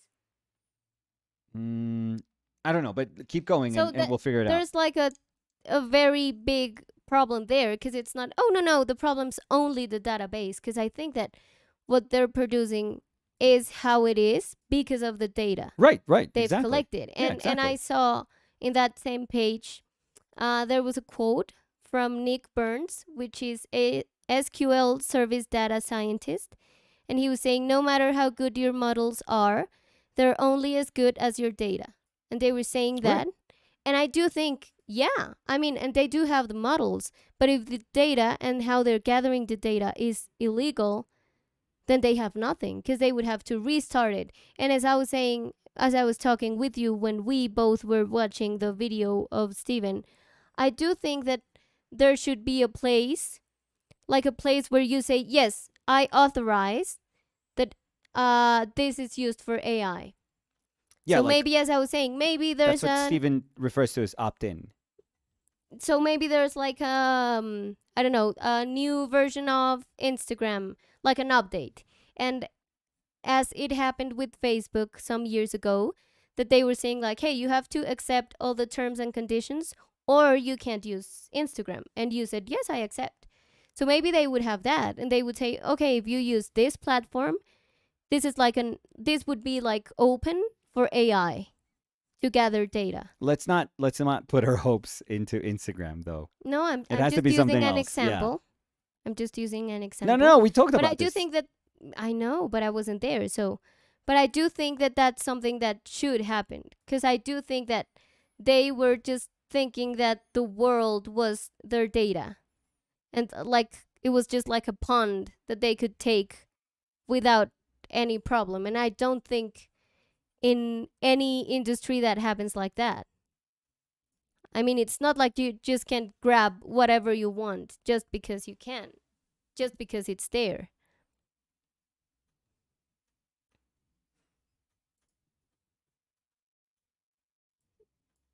Mm, I kind of think that's how the art world has behaved for a very long time. Doesn't make it right or wrong.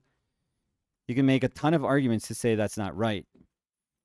All I'm saying, well, I it's do just, think that it's okay if you and I differ from that, and that's good. So, yeah, but you would have to differ from all of the instances in which the art world has taken property from somebody else. All of because them. I do think it's You can't different. enjoy a Warhol. You can't enjoy it. You can't No. enjoy Liechtenstein if you No, believe in those things. no, because now you're just like being like What? this or that, and I don't think it's like that. Because again, I think that the process in which AI processes things to create a new thing, it's very different from how humans Warhol do. and Liechtenstein literally stole from the art from other people to make their own art. Literally used art from other people and repainted it to make their own art.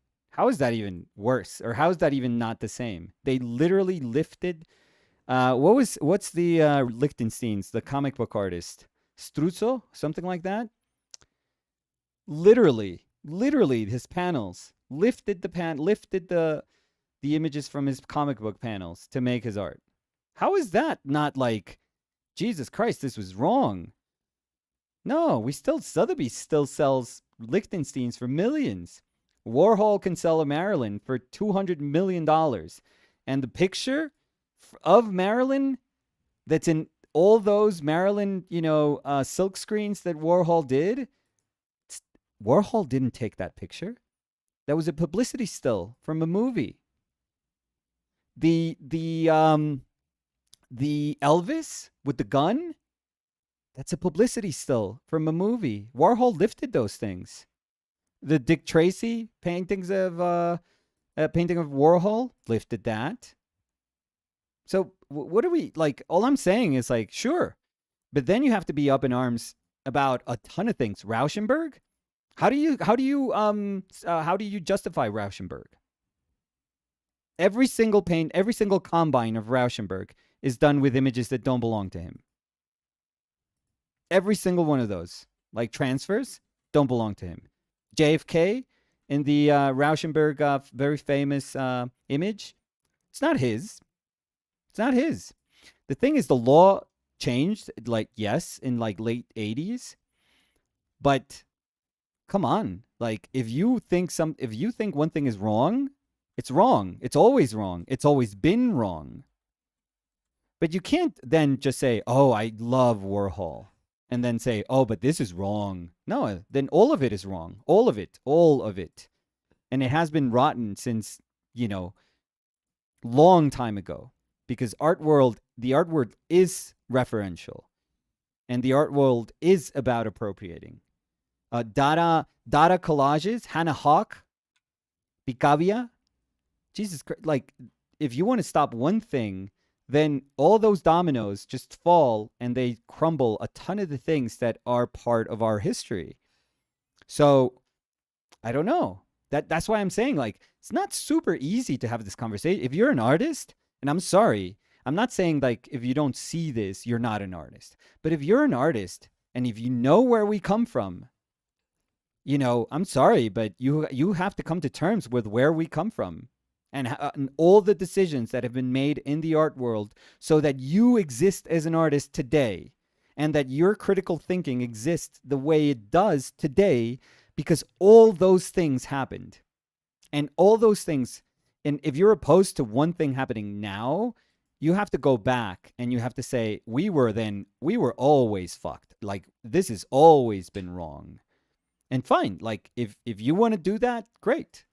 But know that then that closes a ton of doors that were opened in the art world, and a ton of possibilities that were then, you know, sort of gifted to the artists, and said, go run with this, change things, keep pushing.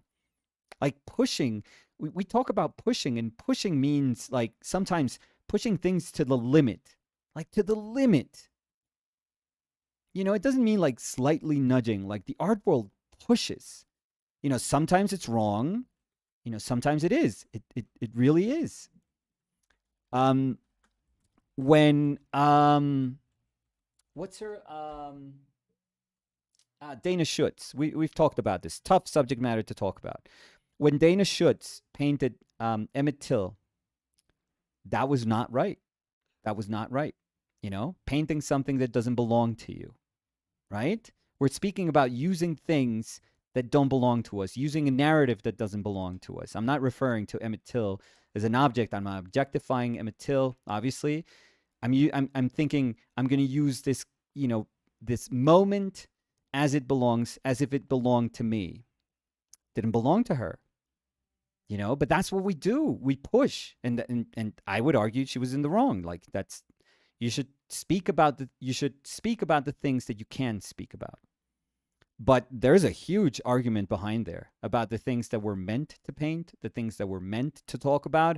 Artists, we hate to have that conversation. Oh, we don't like that conversation. That scares the shit out of us. You know, just thinking that we are not meant to voice our opinion about certain things, that is censorship, right? Some people would consider that censorship. That's a really tough subject matter. Tough, dense, super dense.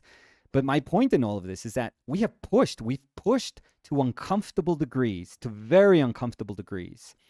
Sometimes people are like, that's not right.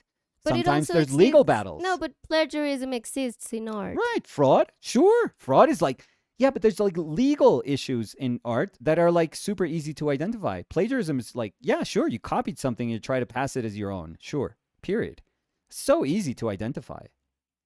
But Roy Lichtenstein has never been charged with plagiarism. Never. Andy Warhol? Never. Just until now. How many years dead? How many years has it been since he passed? And just now, for one Prince litho, silk screen, I'm sorry.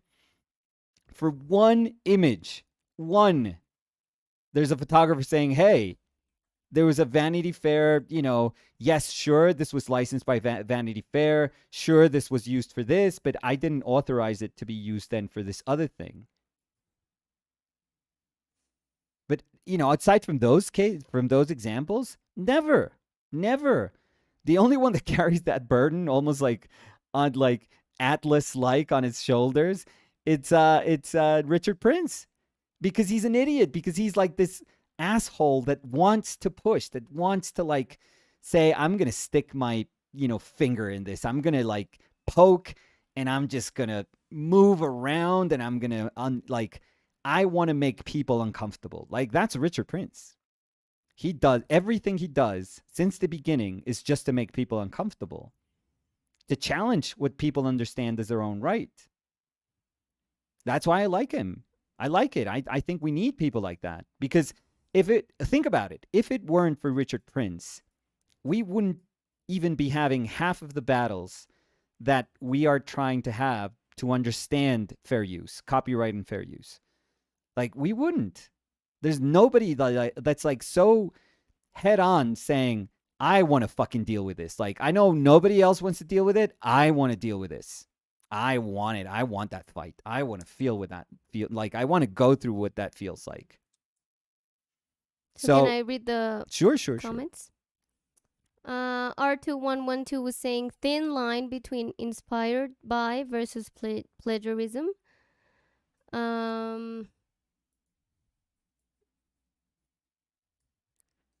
Liat was saying, I love Warhol, was not something I have ever said. LOL. This isn't a question of art, though. It's a business/work question. Right. And that's why I've always, and I'm sorry, Daniel, I'll answer this super quickly. That's where I think, sure, if the business practices are illegal, period, because that, we don't even have to have this conversation. Who cares about, the philosophical issues, the existential issues of AI? Who cares? This is just a business that it's run illegally. Fine, perfect. I have no issues with that. Please, any business, you could be making sneakers for all I care. Who cares? But that's why I was talking about the problem of it being like the origin, like the database.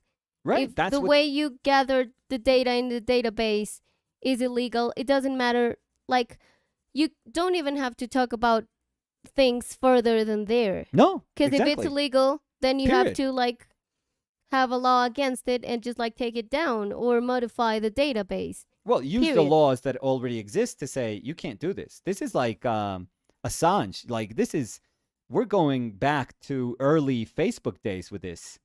Yeah, because I don't like, I don't know. I guess it was like the Defense Department was using all of your Facebook data to try to, I mean, in their twisted way of saying that they were doing this for public safety and in hoping to find terrorists before they would do anything, they were listening on everything. They were like, they knew about you and your family and your life and what you were watching, what you were eating, what you liked, what you disliked. Like, that was eventually regulated. So maybe this is just an example of us going back to that very dark moment. Yeah, because also I do think, I mean, I don't see AI as a problem because of the resulting images, because I enjoy the resulting images. I do feel that if it has a problem in the root of the database, then it's wrong. Sure. Because if it was able to do that with legal, like with things they gathered legally, like if they had the consent of every people that were in their database, then perfect. And I don't know, that's why I feel it's not like humans against AI. Because I don't think it's like that. I think the problem is in the database. And if they can consolidate a different database that has also very cool outcomes of it, I would be cool with it. Right, but don't you think, I don't know the specifics about it, but I'm going to speculate on this using, again, Richard Prince. Well, all of this is speculation. Richard Prince was using the loopholes in Instagram's, terms and conditions, right?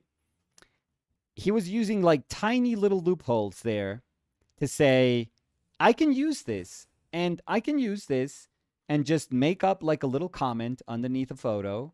I'll just make it as if I'm the one commenting, and I'm going to change it, and that's going to be enough so that I can use this image.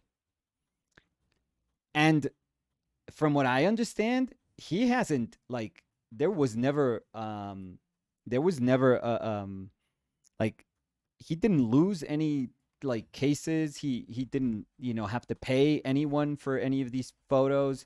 I'm sure he's probably like those legal matters are still going on. There's probably people that are willing to like sue him for years and years and years and years. Um, but from what I know, like there's never been like, nothing has ever happened from that. Nothing. So I don't know. What if like these people are just using loopholes in like terms and conditions to say, no, people can use those images. Of course you can. Like they're not, I mean, they're always going to be yours. There's like a bigger copyright law that says anything that you did is yours. Like it, regardless of, if you opt into something or if you click like terms and conditions or, anything that it doesn't matter. Like what is yours is yours. You're not just like ceding the right to somebody just because you clicked on something, like because you just check marked something on any app. No, no, no. If it's yours, there's like this bigger governing law that says no, that's yours. But that the fact that something is yours doesn't mean that other people can't use it. That's what's going on here. Like the fact, sure, like my paintings are mine. The way that the reproductions of my paintings are mine, which means that if you make T-shirts, you can't. They're mine. If you make mugs, you can't. They're mine. If you want to make a calendar, no, you can't. You have to have my permission. You can't just use my images to reproduce my images to do whatever you want. Of course not. But the thing is, we're not speaking about reproduction of images. We're speaking about, hey, I'm going to put this in a folder. I'm just going to make this really big folder, and I'm guessing it's kind of like as simple as I'm going to drag these here. I'm being stupid about this, like super, dumb about this, but I'm sure it's not far from the truth. I'm saying I'm going to grab all these, put them in a folder that it's a very specific folder. It's probably like highly like nominated. And then I'm going to use my folder to then make images of things, from those images that I'm gathering in this folder, I'm going to make a completely different image. How is that any different from, and I'm sorry, if there are artists in this like chat, are you guys telling me that if I don't go to your computer and if I don't look at your image folder or any folder that you've titled references, it's not going to be chock full of images from other people that you probably have like nice folders with their names on it, and it's going to be full of images. I used to have like drives full of images of other artists. Drives. I couldn't, and you could argue, why did you have those? Were you going to print T-shirts? I'm like, no, dude, I'm just learning from them. I'm using them as reference. I could even say I'm using them as reference. Why not? Why not? What's the big deal? Like, I can't say I'm using another artist's work as reference? What? When has that ever been a crime? When has that ever been illegal? Never. Never. Never. So all I'm thinking, like yesterday I was thinking after the conversation, it's like, how, if that's the argument, like let's say that is an argument that those people could say, we're just, hey, these images are in the internet. Yes. Are they copyrighted? Yeah, sure. Sure. I'm sure that that you can't use them in certain ways, but it doesn't mean that you can't use them in every single way. In every single way.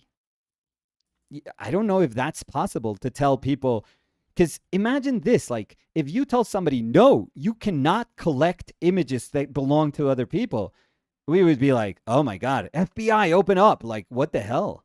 What are you going to go through my computer and you're going to go through my Benjamin Bjorklund folder and I'm going to be dragged out of my apartment in handcuffs. Like,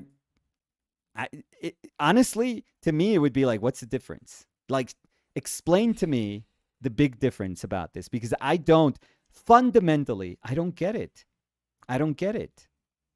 Gathering, it's not even like, I mean, if it's gathering information that it's not supposed to, and that's why this case, is very, this case becomes bigger when I heard people say, no, they got medical data off of the internet from some people. No, there's things that you can't get from, like, there's information that is illegal to get from other people. Like personal information, sure, 100%. I don't know how illegal it is to just download an image from somebody else. If it was illegal, every single image in the internet should be protected. We shouldn't be able to screenshot it. We shouldn't be able to download it. We shouldn't be able to do anything. Like if the law changes so that you can't do any of these things, that your cell phone recognizes when you're trying to take a photo of something on the computer, when you're trying to control print screen, when you're trying to say, right click save as, when you're trying to, I don't know, go through the web the whatever website you're navigating through the code of that to try to see if the image is embedded. If the law said that or becomes that you just cannot take images from anyone, then I guess that's it, right? Then I guess what would stop them from creating folders or databases of other people's work would kind of stop us from gathering any image from anyone that we've ever liked, respected, that we hope to study and learn from, that we hope to copy. I don't know. I'm just here as a messenger. Of what? I don't know. Messenger? Yeah, of like the questions, the tough questions. Javi Aniki was saying, I recall law in here can't be retroactive. So if tomorrow becomes illegal to use data in that way, it will be stopped or punished at the time, but can't act for how it was used before. And they were saying, if tomorrow it becomes illegal to chop certain tree for their wood, they can punish before the time activities or the product you own made of that wood, and many AI are already trained. Yeah, but I think that in your train of thought, so yeah, it's like, oh, the images that are already produced, they can't be punishable, but from now on, you can't use that information to create those images.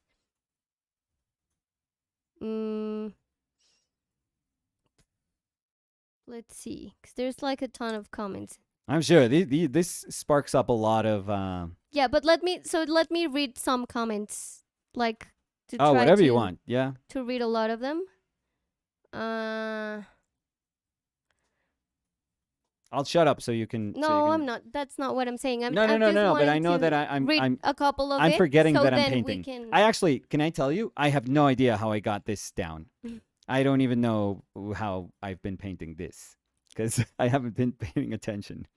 Julian Cabrera was saying it's just a matter of time until some kind of regulation is created. Yes. Adobe just showed AI tools for image editing, restoring, and creation for its 2023 suite. Suite, yeah. Suite. Well, it says suite. No, but it's an Adobe suite. Okay. Suite como la suite. Al final? Como la suite de Adobe, casi como le decimos en español. Sí, pero. Es con E al final, sí. They say it is an art co-pilot. Shutterstock presented a plan to earn on AI-created images, and some revenue goes to the artist's work used to train the models of those images. There we go. That sounds fair. Yesterday we discussed what would a fair model of an AI would be. What could that look like? Liat was saying, Danny, I sent you a link on Instagram. You might find it interesting. I'm tired of debating this subject or talking about it. I'm going to head out. Have a great stream. Goodbye. Bye, Liat. Bye, Liat.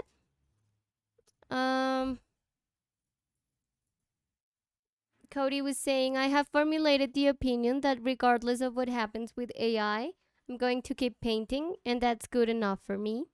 Great. Where was it? I would say my foreseeable future is pretty much that too. Beth H was saying, let me ask you something relevant. I did a painting of Danny from your photo in our class. Can I show that painting as my own, even though it was based on your idea? So I've always said yes. So here's like the weird part. So I always say yes because it's a photo I took, but I always feel like, like whenever I'm going to share something, I first ask Danny also if I can share it. Yeah, because I am my copyright. That's why sometimes you're like, oh, can you share the image from where he's painting? And I've said, like, I've asked Nicolas to, like, yes, you can use it, but I don't want you to show it. Yes, So exactly. So, but in our case, usually it's like yes. yeah, 'cause no, we no, no, know- no. And if I know that you're gonna, I mean, if you're showing it or using it in a workshop that you do, of course I've said yes, use it. Yeah, It's like and I've given the green light. and we also are contemplating that people are going to make images out of it, and those images can be cool, and those images could be sold, and those images could be socialized, and so we have, by saying yes, we have contemplated all those things, and we are fine with them, 100% fine with them. Let's see. Salmon Catcher was saying, Nicolas, that's like saying, I'll just grab this personal data and I'll use it to impersonate you. They were How is saying, no one that? is saying that we are saying you can't use our work to make a product. The AI is that product.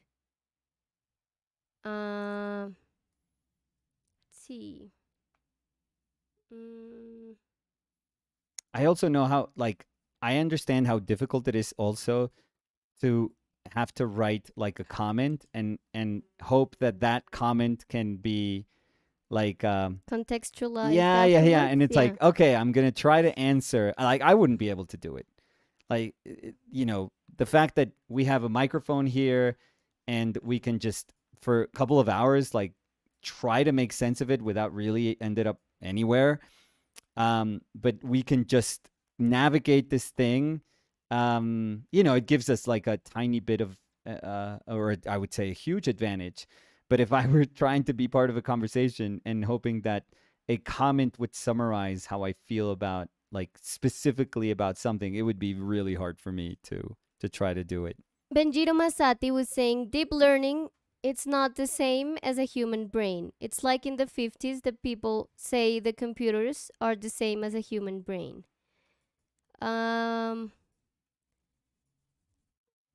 Carla was saying my sis was a Hobby Lobby curator and the Mhm. company would buy an artwork and the copyright even to use just a tiny portion of the artwork. Doug Farron was saying, I look at it as a commercialization and corporate issue.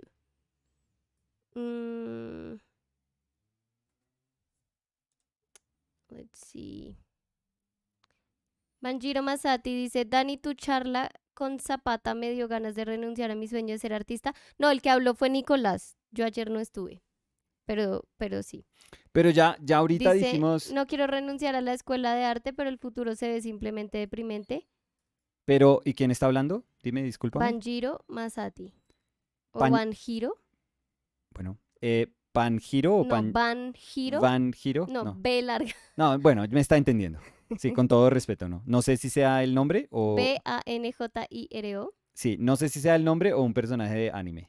Entonces, con respeto. Pero le diría, ¿y cuándo ha sido fácil? Eso era lo que estaba diciendo en inglés.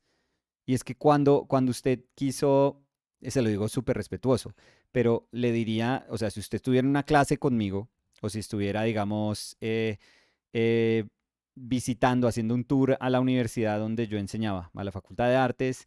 Estos son las personas que están en colegio y van a querer estudiar artes, o las personas que van a querer estudiar artes y están, o sea, son mayores, no necesariamente tienen que estar saliendo del colegio, pero van a querer empezar su carrera de artes. O sea, si usted me dijera eso, yo le diría, ¿y es que usted pensó que esto es fácil? O sea, ¿usted cuándo tuvo la impresión de que esto era fácil? O sea, ¿cuándo ha sido fácil esta carrera? O sea, es de las carreras más difíciles que ha existido históricamente O sea, esa idea del bohemio, del artista bohemio que vive con lo suficiente, que no le importa nada material, la verdad es porque a los artistas les ha tocado comer mierda toda la vida, durante toda la historia. Claro, hay ejemplos excepcionales donde a los artistas son parte de la corte del rey y les va increíblemente bien y son respetados y son maravillosos, pero no, eso no es todos los artistas, no son todos los artistas. Entonces, yo le diría, no, si uno estudia arte es porque uno sabe que va a ser difícil, que va a ser una vida entera donde uno va a pelear y pelear y luchar y luchar y, o sea, eso es la naturaleza de lo que hacemos, que esté bien o mal, esa es otra cuestión, que debería ser más, no sé, que el mundo debería ser más respetuoso del valor que tiene un artista, cualquiera, o sea, una bailarina, un compositor, un escritor, un pintor, un escultor, que el mundo debería ser más agradecido con la función que ha tenido históricamente el artista para mostrar humanidad cuando la historia, o sea, la historia em, que está repleta de sangre, que es la historia de guerras, de, de colonización, de destrucción mm, de sociedades enteras, de culturas. Esa que es nuestra historia, muchas veces la historia bonita por lo menos, es la historia del arte. La bonita, la que hay como que, la que uno quisiera mostrar como para decir, no, pero mire, somos también esto. Y que uno podría decir, y que el mundo se ha empeñado en que nosotros no somos relevantes y no importamos y que, o sea, se olvidan de nosotros. Sí, pero en eso, o sea, sí, 100%, pues estudiar artes y después vivir del arte, Sí, no, nunca ha sido algo, nunca. o sea, nunca ha sido que uno diga, uy, voy a estudiar artes porque esa es la carrera que da plata, Ah, uy, no, esa es sí. la carrera que Si me se va a dar para metieron, vivir. Incluso estaba leyendo, este es un estudio que hicieron, se llama Artist Report Back, a ujú. National Study on the Lives of Art Me encantó Graduates and ese, Working Linda. Artists. Yo Sí, sí, sí. bajé ese es de Lo hace unos acabo de años encontrar, atrás. sí, y dice acá, hicieron un estudio solo a nivel nacional, En Estados pero Unidos, sí. sí, pero dice que de 2 millones de personas que se graduaron de arte, solo el 10% trabajan como artistas. Que, Entonces, que yo pienso que es como, ¿what? Eso ya está lindo. O sea, esa estadística, sí, esa está súper pues, generosa. pero incluso uno dice, bueno, y esto es 2014, ¿no? Sí, es Esto que es del 2014, pero también uno dice, bueno, trabajan como artistas, ¿significa qué? Porque, o sea, de pronto uno se está imaginando, no, viven de vender sus esculturas, viven de vender sus pinturas, sus videos, de hacer como performance. Y mucho de eso puede ser, no, yo trabajo en una empresa, pero trabajo en la parte creativa. Entonces trabajo como artista. sí. Entonces sí, pero las cifras siempre han sido Es que estudios de ese, así. ese, ese PDF, Linda, Ajá. súper interesante. No, es que lo Súper, estaba súper mirando, pues interesante. Yo por lo encima tenía en el solamente. compo antes. Y es fantástico y se da uno Mm, cuenta que es que esos estudios desafortunadamente no se hacen todo el tiempo. bueno, y sí, lo que tú dices es muy generoso lo del 10%, porque acá dice Art Graduates, el 10% de 2 millones. Y acá dice, we defined working artists as people whose primary earnings come from working as writers, authors, artists, actors, photographers, musicians, singers, producers, directors, performers, choreographers, dancers, and entertainers. Sí, una Lo que barbaridad. yo decía, o sea, Eso de es ese enorme. 10% se empieza a reducir y a reducir y a reducir y a reducir y a reducir y llega Sí, uno a lo que son lo que acá en Colombia uno llama artistas visuales, no sé cómo, sí, visual artist. Sí, sí, pero y en ese también te muestran las personas que terminan tratando de ser, hay una estadística de las personas que terminan tratando de ser profesores en las artes ujú, y que eso es algo súper normal, como súper común. Y uno se da cuenta de que no existen suficientes entidades educativas para albergar al número de personas que están pretendiendo llegar a ser profesores en arte. sí, Entonces, yo diría, yo le diría a nuestro colega, Ujú. futuro colega, espero. Banjiro Masati o ah, Banjiro Masati. sí, sí. em, que, que nunca ha sido fácil, nunca va a ser fácil, y que uno estudió arte es porque adoró lo que uno estaba haciendo, o sea, porque no había ninguna otra, o sea, las alternativas de estudiar arte le sonaban a uno como el infierno más horroroso que podía vivir en la tierra. Entonces, yo le diría, sin susto, si no tuvo susto cuando pensó que iba a encontrar un trabajo, no tenga susto ahora que está convenciéndose de que no existe ese trabajo, porque la realidad es que nunca iba a existir ese trabajo. Y lo único que va a existir en el futuro es usted como matándose por tratar de encontrar, como decimos acá en Colombia, rebuscándose por tratar de Mm. hacer lo que sea, todo el tiempo. O sea, hay personas que se rebuscan la vida y hay artistas. O sea, nosotros sabemos de lo que es tratar de encontrarle la vuelta a todo y posibilidades a todo y maneras de sobrevivir a costa de todo. Oye, tengo un tic en un ojo. ¿Sí? No sé si la gente lo está No viendo, creo. pero siento que es como sale y se devuelve, sale y se devuelve. O sea, No, me lo está estás sacando, está palpitando. saliendo a Sí, pasear el ojo. terrible. Physic, physics, physic, Woo. syphilis, okay, Okay, that's a nice. okay. There we go. Or basic, yeah, whatever. They were saying, my Spanish writing is trash, sorry, but I do understand. PSR dice, es más una cuestión de dificultar aún más la posibilidad de trabajar en la industria del cine o de los videojuegos, que es donde más efecto tendrá la IA. Ujú. No sé hasta qué punto perjudicará al high art. Yo creo que va a perjudicar a todo. Todo, todo. Y, No, y no le digamos high art, ¿no? No, no, pero como este al arte no visual es. art, como al... Sí, sí. O artes tradicionales Sí, sí, o sí. artes, sí. Pero yo también diría que es que no es como que estemos diciendo, no, es que vivir de arte es súper fácil y ahora gracias a esto se volvió complejo. O sea, yo Sí. creo que lo complicado de esa conversación es que siempre ha sido difícil y que siempre va a haber una cantidad de factores, digamos, la recesión, hay una recesión mundial ahorita y pues la gente no necesita arte. Entonces, cosas como esas lo afectan a uno como no afectarían a otro tipo de industrias, porque la gente necesita comer, la gente necesita vestirse, la gente necesita una cantidad de cosas que no son arte. Entonces, pues no sé, no sé. Mm, Gabriel Pozo dice, hola, espero estén bien todos, saludos. Grande Hola Gabriel, Gabriel, muy ¿qué tal? generoso siempre, Gabriel. Muchas Sí, siempre. gracias. Y chévere siempre tener a Gabriel por acá. So, I'm gonna go back to the comments to see where was I, because I've been like jumping around all the comments, but I'm gonna try to be more um organized. I was gonna say organizated. Oh, you can say it.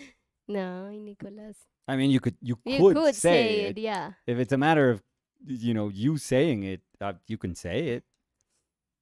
Elaine Shukri was saying, morning, Danny, Nicolas, and Opiel. Elaine. Hey, Elaine. I always feel Good, not weird morning. if Elaine doesn't come in and says good morning Yeah, at 5 o'clock for us in the afternoon. yeah. 5:18 Okay. Oh, in a rainy yeah, I afternoon. didn't even know what time it was, so I We went for it. even yeah. I mean, I don't know if we've shared this here. I think we had, but you have like a superpower, Yes. and it's that your biological clock Yeah. is super accurate. It's so weird. Like Yeah. sometimes we can be like we wake up because there's music. There's like a party outside, let's say, Yeah. and I'm like, oh, you listen to that, and you're like, yeah, and I'm like, what time is it? And you're like, let me guess, maybe 4:21, and I see it. It's like 4:21 or 4:25, but it's like super. I mean, you're like super accurate It's with your guesses. yeah. I remember when we started dating, I was Yeah. like, oh, let me guess, 4:30, and it was like 2. Yeah. Oh no. Yeah. Yeah. You're hopeless My with that. biological clock is Yeah. non-existent. You know what has Or helped maybe me? it has a different time No. zone. It's pretty hopeless. No. Um, what has helped me is that I haven't worn a watch since I was like 10. So 35 years without wearing a watch. Well, but I don't use a watch, Yeah, but then and I don't see my phone to see but you the probably time. check your without noticing, you probably check your phone constantly to see what time is it. But not What that time it is. much, you know? Or you look at your computer to the side. I never look at the time. Like, because I always had to work with daylight and paint with daylight. Yeah, like you were very conscious about Super conscious of the when path the of sun time. rises, Yeah. when I have enough time, when it changes, because like if it were facing a window, like I know when the sun it goes past my window.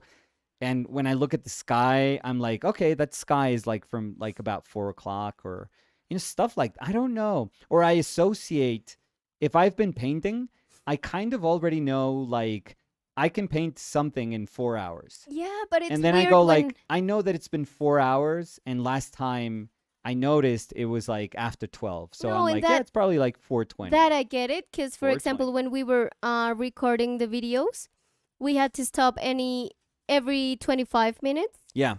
and like my non-existent biological clock was getting better, because I was like, oh, it's almost time Yeah. to go and just like stop the camera. Yeah. But I do think it's a superpower, because I as know, I was useless, but describing it's amazing. as I was describing in my example, sometimes we're like sleeping.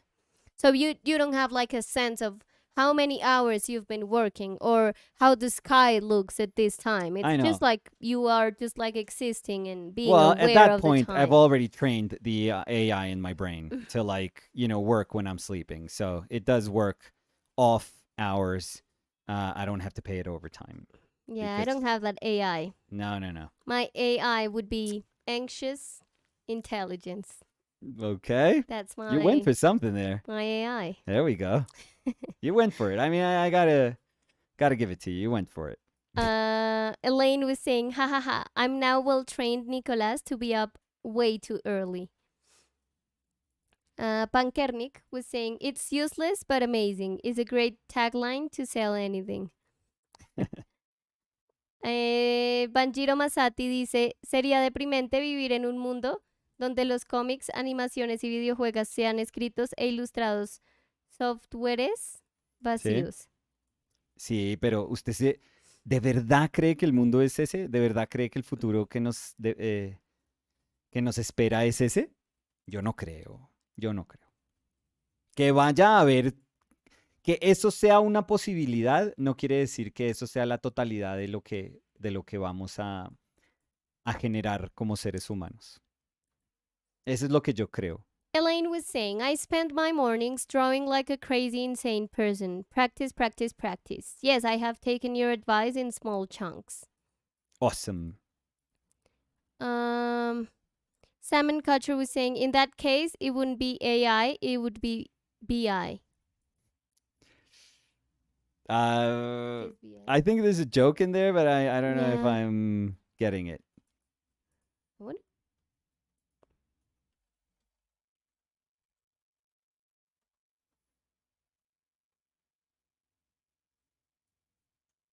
I don't know. No, I think it's like Maybe they B can- tier. I think there's a joke there that Javi Aniki dice, idea loca, pero con super chat te, entre comillas, compraría el estado de la pintura en este momento y lo apreciaría como, entre comillas, aquel día que platicó de AI. Y quizá para mí valga más que el estado final donde no pase esto. Esa puede ser una forma de adaptarse, entre comillas. O sea, me quiere comprar. Yo lo único que oí es que me quería comprar la pintura. El estado de esta pintura. O Sí. sea, Javi, ya se lanzó. Que entonces Nicolás no pinte más y compra la pintura, ¿sí? Sí, Javi, tienes 5 minutos para pagarla. Si responde sí, la subimos en la página. Salmon Kutcher was saying biological intelligence. So you as in your biological clock? Oh no, I don't think there's anything intelligent about it. Let's see. So let's go back again. Because I said hi to Elaine and then I... Bye to Elaine. No. then I like went back to the new comments. So I have to go back to the old comments. Javier Ugarte dice, hola a todos. Javier, Nico, señor. ¿podrías contarnos si el concepto obra maestra sigue vigente? ¿Cuáles serían los parámetros y elegir un par de obras maestras de los últimos 10 años? ¿Actuales? Wow. ¿De los últimos 10 años? Uf. ¿En todo el arte o pintura? Todo arte es difícil, ¿no? Mi conocimiento del arte tampoco abarca todas las Cuidado, expresiones, ¿no? te pegas. Uf. Digamos pintura como para ser un poquito más generosos con mi campo de conocimiento. Pero ¿no crees que es muy difícil? O sea, Javier sí, dice yo... pintura de retratos. Es que yo creo que, bueno, ya muy específico, sí, pero siento que además, no sé, o sea, sería muy subjetivo pues hablarlo en este obvio, momento claro. como... Bueno, no. No, o sea, hay obras que universalmente, No, o no, sea, no, hablar de este momento, o sea, hablar de hace 10 años uno y uno decir, yo creo que, como que siento que difícil, no sé. pero no crees que en 10 años ya, a ver, si pensamos que hay como mecanismos de validación o de, ¿cómo más le digo a eso? O sea, que hay maneras que nosotros como colectivo hemos directa e indirectamente llegado como a una misma conclusión donde decimos, wow, esta, esta artista es maravillosa y esta obra en particular de esta artista es maravillosa y merece, o sea, que si chequeáramos, digamos, el siglo XXI, vamos a decir, en la primera parte del siglo XXI, esta persona se destacó por esto. O sea, cuando estemos como tratando de revisar, cuando tengamos suficiente distancia para revisar, que lo que tú estás diciendo es como de pronto todavía no tenemos la suficiente distancia, entonces tendríamos que especular mucho. Pues como para decir que tuvo una afectación no individual, Sí, de pronto sino uno todavía, global, que yo creo uno que en eso 10 es... años todavía no puede medir el efecto que pueda tener una obra. Entonces, digamos que sí, que va a haber un cierto grado de especulación en esto, un grado grande de Sí, especulación. un cierto... Un... En Ay, me pintura pegué en la... figurativa, digamos en pintura y en pintura, De retrato, decía bueno, no, a Javier. veces ya está re específico. Ya Pero no, Javier, no, abrámosla, tampoco. abrámosla un poquitico más a pintura. Y Ujú. tratamos de pensar en personas que no sean artistas gigantes que siguen vivos, artistas que venían del siglo XX, de finales, que pueden seguir estando vivos ahorita. Entonces, como que yo creo que ese sería como un cheat, Sí, como decir, un paréntesis rápido. ¿Tú abriste ¿qué? alguna ventana? No, señora. No, es que creo que No. yo abrí la de la sala. Dame un segundo. Ah, sí, señora. Entonces voy a esperar a Dani para especular juntos. Tranquila. ¿Por cómo? Allá gritó, ah, no. Pero ¿por qué pensaste que sí lo habías hecho? Porque cuando salí al mercado, saqué Sí, la sombrilla a la sí. terraza. Y cuando Ah, saqué la sombrilla y me puse a cocinar el almuerzo, dejé abierta la ventana. No me había acordado si la había cerrado o no, yo porque no. sí la abrí, pero Ah, sí bueno. la cerré. Es que está Eh, lloviendo. igual no se hubiera tampoco inundado nada, pues. No, pero pues se moja y Mm, hace frío. ¿Quién pensaría yo? A mí me marcó muchísimo Jenny Savile cuando la vi. Ujú. La vi en Gagosian. En 97 de pronto. O sea, uf, los cuerpos, esos cuerpos apilados unos encima de otros. Ujú. En particular esa obra que es horizontal, que es colosal, es grandísima esa obra. Yo creo que esa obra tiene el tiempo suficiente como para que uno diga, bueno, tiene casi 20 años, pero tiene el tiempo suficiente para que uno diga que tuvo un impacto y es también suficientemente nueva. Si uno dice Jenny Savile, uno dice, listo. O sea, y el impacto creo que es como palpable. Ujú. Entonces, me acuerdo de esa obra, o sea, me acuerdo de toda la exposición, pero la obra en particular, que son tres mujeres una encima de la otra, es brutal esa pintura, o sea, es una cosa, pero así, demente, es fantástica esa pintura, fantástica. Entonces pensaría porque no quiero ser tampoco como, no quiero demostrar un prejuicio hacia las cosas que conozco, hacia las cosas que me gustan. Pero es que es difícil porque esa pintura sí me marcó Es que sí, resto. por eso digo que es difícil porque igual uno va a terminar hablando como de los artistas que bajo la sensibilidad de uno a uno lo marcaron. Mm. ¿Sí me entiendes? Como que no es, no, o sea, por eso yo decía que uno está hablando de algo individual y no global, Ah, no, que pero es como imposible. súper Yo no complicado. soy la voz de. No, no, por eso te digo Yo que no soy la siento voz que es súper, revisionista del arte. O sea, pues obvio no. Em, hmm, hmm. Yo diría también Kerry James Marshall, ¿no crees tú? ¿Con algo en particular? No, pensé que estábamos hablando como de un artista de la década, como No, un pero estoy artista tratando de que, pensar como en obras, pero pues en alguna obra tienes que estar pensando o no. pues es que yo puedo pensar en todas, o sea, no sé, no sé, estaba pensando más como en él como artista. Mm.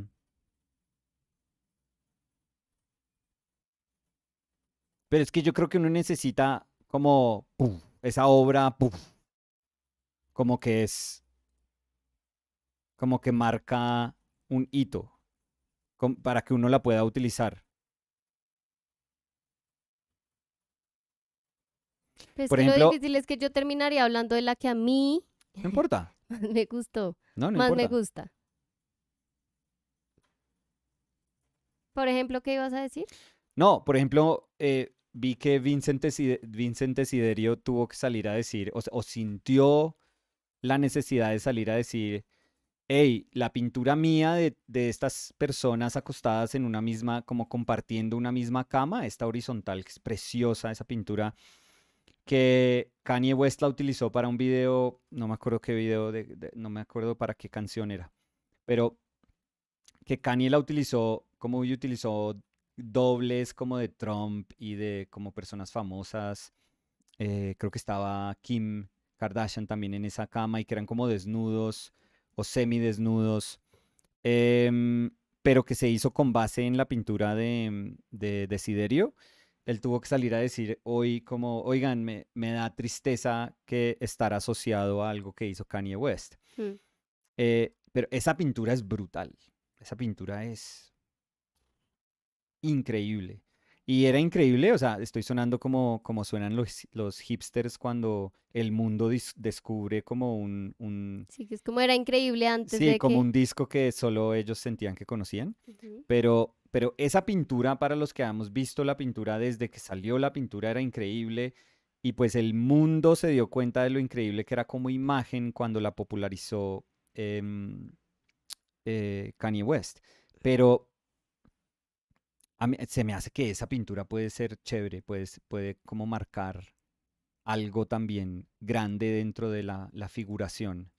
Que me darían nervios decir como pintores figurativos de esta generación, que es como más joven, eh, como diciendo, porque yo, por ejemplo, creo que Matt Bollinger va a tener un impacto. Sí, sí, sí. Matt Bollinger está pintando como americana, digamos, que si estamos tratando de pensar en cómo alguien que se expresa dentro de un ámbito local y expresa como todas las, no sé, vicisitudes de esa cultura local y cómo eso puede llegar a sentirse universal, cómo la expresión de eso puede llegar a sentirse universal. A mí se me hace que Matt Bollinger es una de esas personas, es un artista enorme, ese tipo, es increíble. Mm. Y además es multidisciplinar, hace unas animaciones preciosas, hace unos dibujos o sea, terriblemente bonitos, hace unas pinturas brutales. em, Pero bueno, ¿cuál pintura? Es que ahí es como donde bueno, en tú las me de él, corchaste a no. mí, digamos que es Cualquiera, como... cualquiera que haga de las historias del papá trabajando en un carro o cualquiera. Es que honestamente, él tiene una serie que es como con la hija y él tiene toda una serie, pero él tiene una serie como de carros con el papá, mm, eh, que es súper, súper, o sea, que son memorias del papá de trabajando como, o de estar en el garaje que son increíbles, o el interior, ese interior con el televisor prendido, ujú. eso es, Para mí son impresionantes. Pero, pero diría que el valor de eso también es por ese contexto de americana. O sea, el mismo, esa misma sensación que hay desde, a ver, o sea, desde Rockwell hasta Edward Hopper, hasta Warhol, Rauschenberg, no sé, Jasper Johns. em, o sea, ese sentimiento de americana, pienso que él coge toda esa, como toda esa historia de su cultura y logra llevarla como logra como cargar esa antorcha. Se me hace súper bonito. Y pues esa, o sea, no estoy diciendo que es súper bonito porque es gringo, no, no, no, sino que habla de, de lo que es esa, o sea, es tan difícil tratar de definir lo que es americana que creo que lo hace brillante, de una manera brillante. O sea, yo puedo ver como el ADN de Hopper en la pintura de él y eso es precioso. Hmm, Mm, ¿quién diría? ¿Quién diría? Así con algo como súper emblemático.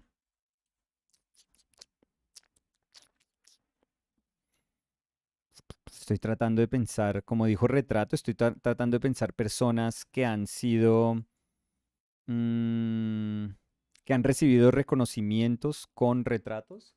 Pues aparte de que Hindi Wiley, que creo que igual, seguramente, por más de que le guste a uno o no, hay mucha gente súper crítica de que Hindi Wiley, él, él va a estar. Yo creo que va a estar. Muy difícil que no esté. Muy, muy difícil que no esté. Más allá de lo a lo que llegó a juicio de muchas personas se deformó en una, como en una producción muy comercial. O sea, el chiste que yo he oído dentro del arte es que dicen que Hindi Wiley empezó a pintar súper bien cuando empezó a mandar a hacer las pinturas a China. Entonces, es como el chiste tonto que hay acerca de la obra de él. Pero creo que puede estar. Y creo que toda esa, toda esa evolución y esa manera de apropiarse de poder desde imágenes como neoclásicas, o sea, desde de pura pintura eurocéntrica, pura pintura francesa, retratos reales franceses, eh, el hecho de apropiarse de eso desde la cultura negra americana, eso es importante, o sea, tiene peso. Y el hecho de que eso haya sido lo que se elige para, o sea, el primer presidente negro que tiene Estados Unidos dice quiero que me retraten y que me retraten de esa forma, mm, ya sea, o sea, no fue para el retrato oficial, pero el hecho de que se haya tomado esa decisión, eso es importante. Eso es como, o sea, eso marca un hito. Entonces sería como difícil no mencionarlo como en eso también. O sea, tener esa conversación sin siquiera mencionarlo sería una tontería. Hmm, hmm, mm, estoy pensando.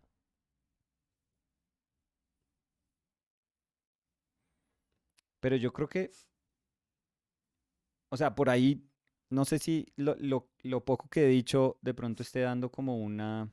Porque no quiero decir Antonio López solo por decir Antonio López. Por ejemplo, porque en términos de retrato, el retrato real que hizo Antonio López, que duró 30 años haciéndolo, pues la verdad no es bueno. O sea, es un cualquier retrato, es pues, X. pero no tiene que ser ese retrato. No, exacto. Pero entonces yo estaría pensando en el Antonio López de 70s, 80s. Mm, Entonces estoy pensando como que no, ya estoy hablando de Antonio López. O sea, no estoy hablando es de... una pintura. Exacto. Que yo Pero, crea que Antonio López va a ser un pintor pues y sí. que ya es, Es pero que que... sí, en el caso de él es muy curioso porque creo que tú y yo hasta hemos dicho como uno se refiere a él como, o sea, él sigue vivo, pero uno se refiere a él como algo más allá de que siga vivo. No sé cómo explicarlo, Sí, como, sí. como que ya está en la historia, aunque siga vivo. Exacto. A ver qué dicen. en los comentarios. Nicolás Rodríguez dice, ¿qué tal la de, nunca sé cómo ¿Qué pronunciar, dice Nicolás? cocaine de Desiderio? No sé cómo se pronuncia. Sí. No, Desiderio es un monstruo. Desiderio es un monstruo. Mm, a ver. Yo no lo conozco personalmente, pero vamos a estar, si sale todo bien, vamos a estar en Menorca haciendo un workshop que se va a hacer como con 5 artistas al tiempo, que Sí, sí. O es sea, una cada uno va cosa a hacer su rarísima. workshop, pero es en el mismo espacio Sí, todos. es Es como un, rarísimo. En una isla que es una cárcel, es lo máximo. no, un sitio de cuarentena, acuérdate que Bueno, miramos. bueno, entonces era un sitio que quién sabe para Para qué, alejar a para personas, pero leprosos, sí. para enfermos, o sea, Era es por una la cosa re peste. Si no oscura. estoy mal, era por la peste. Lo máximo. Es una cosa re oscura. Y ahí vamos a estar todos metidos en el mismo sitio. Y sabes que me puse a pensar, porque yo tengo que hacer una presentación todos los días. Cada uno de los 5 artistas va a Sí. hacer una presentación como en un auditorio. Ya sé, creo que, o sea, no sé exactamente qué es lo que voy a decir, pero ya sé sobre qué voy a hablar. Mm, Javier dice, ¿me pueden dar el dato de Desiderio para verlo? ¿Cómo así el dato? ¿Le mandas un link de la pintura, por favor? Ah, pero Javier, es que ahí está el título que Nicolás dijo el título. O sea, literal, si uno copia el título y pone Desiderio. ¿O a cuál se refiere? ¿A la pintura que dijo Nicolás o a la pintura a la que yo me estaba refiriendo? Eh, a ver. Emily Hales was saying the book Emily. preview today looked so cool. I'm so excited. Oh, we're Oh, very thank you, excited too. Emily. We're Yeah, we're very, very, very very excited. excited. Banjiro Masati dice, Nico, STEM, yo estoy en primer semestre de artes visuales, no sé si continuar o cambiarme a otra carrera y ser artista como hobby, pero me siento viejo, tengo 21 y a las IAS me hacen sentir, y las IAS me hacen sentir derrotado. Mm, no, vamos. No, siga, Pues además siga. yo creo que si uno decidió que quiere ser artista, pues no sé, o sea, si a mí Sí. me hubieran dicho se tiene que cambiar de carrera, pues nunca habría querido cambiarme de carrera No, yo porque no haría, siento yo que no hubiera hecho nada. yo pues no sabría qué hacer, o sea, No, yo le hubiera dicho a mis papás, papás, vengo a jugar videojuegos. ¡Aténganse! No, yo no hubiera sabido qué hacer con mi vida. No, no sé. Yo no tengo nada más. No, vamos, pelee por lo suyo. Si le gusta hacer videojuegos, animaciones, pues vaya, estudie y programe el videojuego más increíble que haya hecho en su vida. O sea, siga peleando por lo que adora. Vamos, este no puede ser. ¿Sabe por qué le digo? Porque este parece un obstáculo imposible de sobrepasar, ¿no es cierto? Parece que potencialmente fuera a convertirse en un obstáculo que es imposible como de sobrellevar. Pero le digo la verdad, el mundo del arte le va a abrir o sea, es como si se abriera una puerta y es una cascada de obstáculos que le caen todos al mismo tiempo a uno. Y uno tiene que estar listo a, no sé, pelear y navegar y tratar de como encontrar un sitio donde respirar y, o sea, sí. ese es el arte, es difícil, va a ser difícil. Entonces, sí, se lo voy a poner así. Si usted se va a arrugar con el primer obstáculo, créame que eso no es bueno porque es que si se arruga hoy, igual en un mundo donde, digamos que no es que todo sea fácil, pero digamos que usted entra al mundo ahora o hace 4 años cuando no había eso. Créame que iba a haber sin duda nuevos obstáculos y dificilísimos todos, dificilísimos. Entonces, uno lo que se tiene que enseñar a uno mismo es que no, que independientemente de la naturaleza de todo eso, pues yo peleo, yo voy a pelear por lo que me gusta. Porque hoy en día uno puede justificarlo como ese y uno puede decir, no, sí, es que esa vaina no, me va a volver mierda y va a volver nada a la industria, no va a haber trabajos, no va a haber nada. Pero de la misma manera uno hubiera podido decir, no, pues seguramente yo si me daban la opción también hubiera encontrado un pocotonón de disculpas para haber encontrado razones para no, como para no pelear.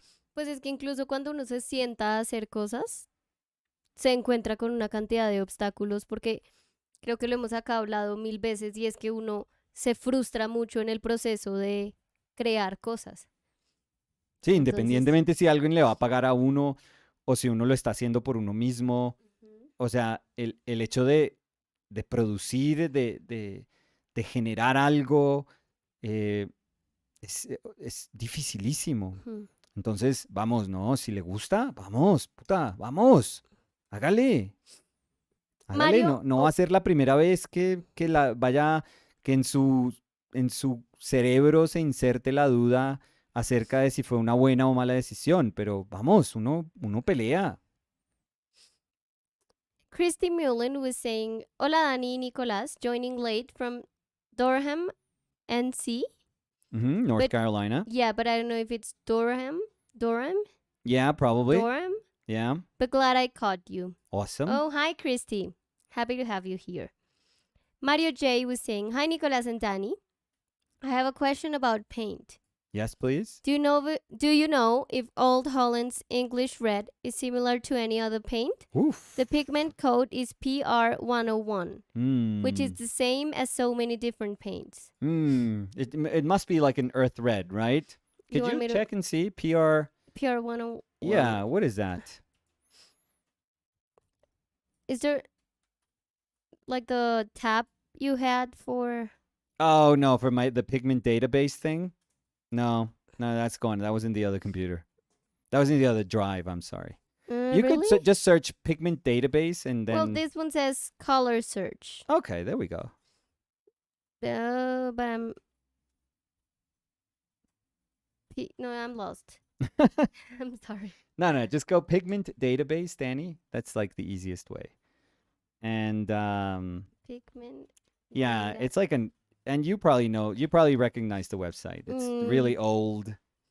It looks like a, 1998 website or I something. think you had it here saved. Do I? No. I don't know. No. Where can Trust I me. see the saved things? No. But Danny, because I had to like restart everything. So Bookmarks? No, because I think we. No. Danny, I promise you, trust me. That was in the old. Okay. Yeah, no, I thought. promise you. Like I'm Mm, promise you. so pigment database. I don't see anything. It says No. artist creation. Color database. Pigment database. Do you want me to search here in my phone, like super quickly? Well, if you want, and you can give me the name. Or Index database. yeah, there we go. Maybe that. This one. Maybe you see it and you recognize No, it. not that one. Nope. Okay. Oh, so just go PR 101. Don't worry. No, I did that, but Pigment Red 101. What is that? red iron oxide. There we go. Like an earth red. Yeah. The thing with earth reds is that they vary in their production. I mean, so depending on where they get their earth red, because it's just an oxide. It's just a red oxide. But the thing is, depending on the other metals, I think they are metals.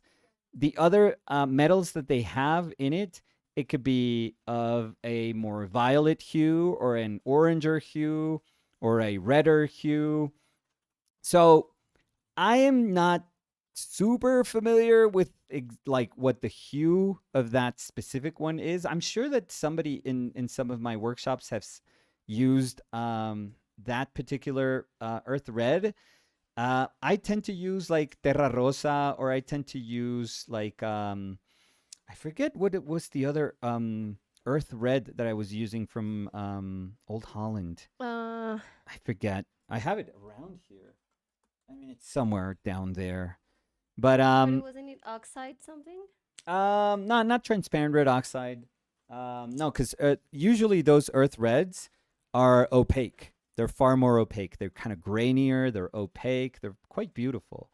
but the question they were asking was specifically was what? I'm sorry, could you go back and if any other color is like that one? Yeah, they were saying. I don't know. Mm, I have a question about paint. Do you know if Old Holland's English red is similar to any other paint? The pigment code is PR101, which is the same as so many different paints. But And are they were you? also Oh, saying sorry.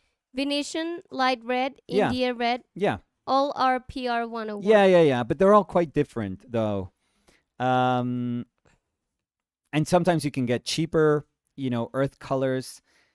If you want to feel what like actual earth colors, like organic earth colors feel like, go for some of those kind of more expensive brands. Even just using like raw sienna or yellow ochre, or any of these earth reds, like opaque earth reds. Oh, you'll see that there's like this gorgeous kind of graininess, like grittiness to them. They are far more transparent also than their sort of cheaper counterparts. And I don't know if you're looking. Why are you looking for a replacement? Just because it's expensive, the Old Holland, because you can't find it. What's the reason behind this? And maybe I can help you out. Banjiro Masati dice: Muchas gracias a Dani y Nico. Me han hecho sentir esperanza para seguir luchando. Aún tengo miedo, pero seguiré luchando para poder vivir de lo que me gusta. Saludos desde Mérida, Yucatán. Eso es. ¡Viva México! Y le diría, no, vamos, sin culillo, vamos. Culillo es susto, es miedo acá en Sí, Colombia. no, Es yo que creo no sé que, qué no, en significa. México somos hermanos, pero Pues, vamos, pero sin susto, sin susto. Si esto le gusta, pues vamos, hágale. es que culillo suena a otra cosa. Oiga, ¿y si es de un anime el nombre de su usuario? Por favor, me confirma.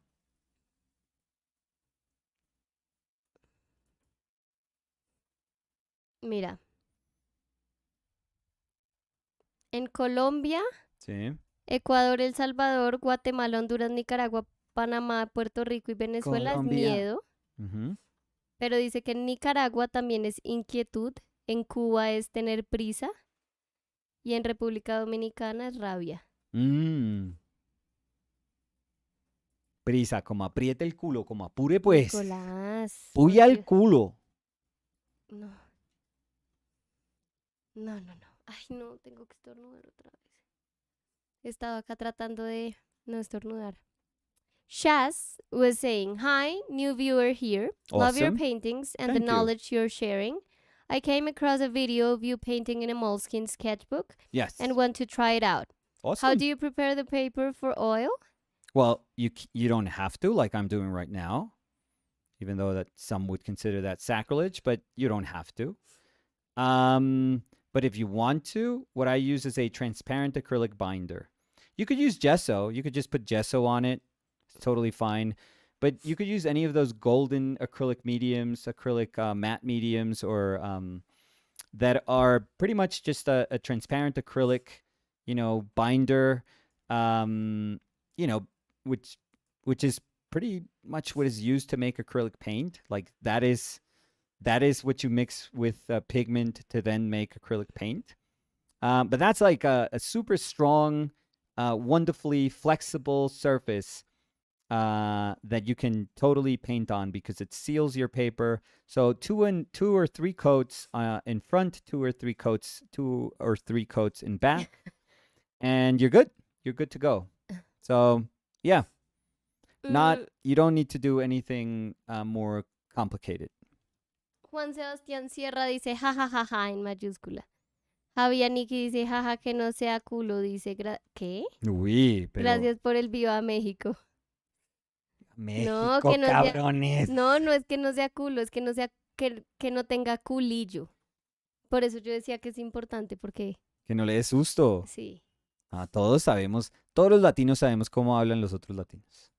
Mario J, who's saying, I have a lot of other reds that are PR 101. Yeah. T. Jen Dog Painter. Can't think of her last name at the moment. Recommends it in her recorded portrait class. I'm trying not to spend money. Oh, there we go. If I don't need to. Oh, okay. There we go. So what is our budget for this color? What are you thinking of? Like $20, maybe? No, I think they're trying 18, to. $20?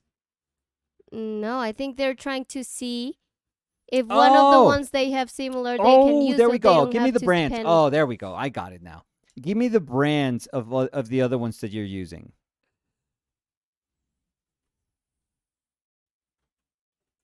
Mm, let's see. Basics. So I'm gonna read it different. I'm gonna say basics. Ifilist was saying it's also raining over here. Yeah, it's still raining here.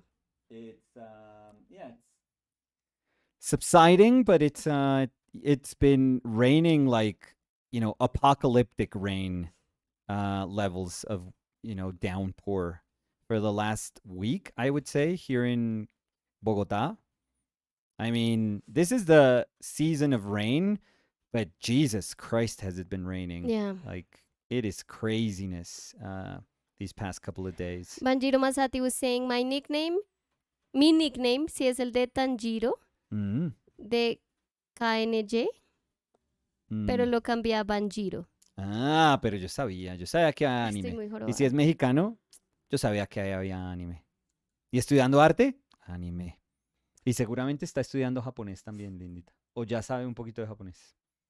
Bavro Ehab was saying, hello, Danny and Nicolas. I like Hello. how you turn a commitment into a fun and entertaining thing. I watched Juan Ruiz setting fire to a painting, and I wondered why and what it's the effect on the painting. Yeah, Juan is like awesome, by the way. That dude is nuts. He's a nice dude, I think. A terrific painter. I think he's a super talented painter. He's one of those people that when I was doing a lot of stuff years ago, I see him doing what I was trying to do years ago, but doing it so much better, to be honest. So I always I respect him and I always appreciate him. And I know he's like a little bit nuts, but he's a super nice dude. He's actually in our book. I actually painted him. Like I did a portrait of him for our book. So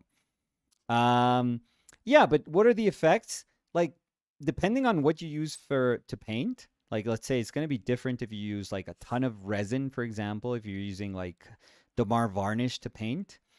There's going to be, a lot of solvent in there plus the varnish, so it is going to combust. It is going to, burn. And I remember doing this with a student years ago. The paint layer, he was painting on layers and trying to sort of isolate layers, and they started bubbling up. It was so amazing. Like super cool. Well, you should use a mask. Sure. Yeah, sure. Yeah, do this outside. Do this outdoors. I don't think you're going to get enough fumes for it to be like super hazardous. But you're never safe enough. I think you could use a yeah, mask. sure. Like Danny's right. Always wear a mask. But yeah, so you would this was done in the old studios. No, I imagine. Yeah, That's why I'm saying, no masks. No masks during that day. I'm ashamed to say this. This shouldn't be proper practice. Have precautions. Yes, always.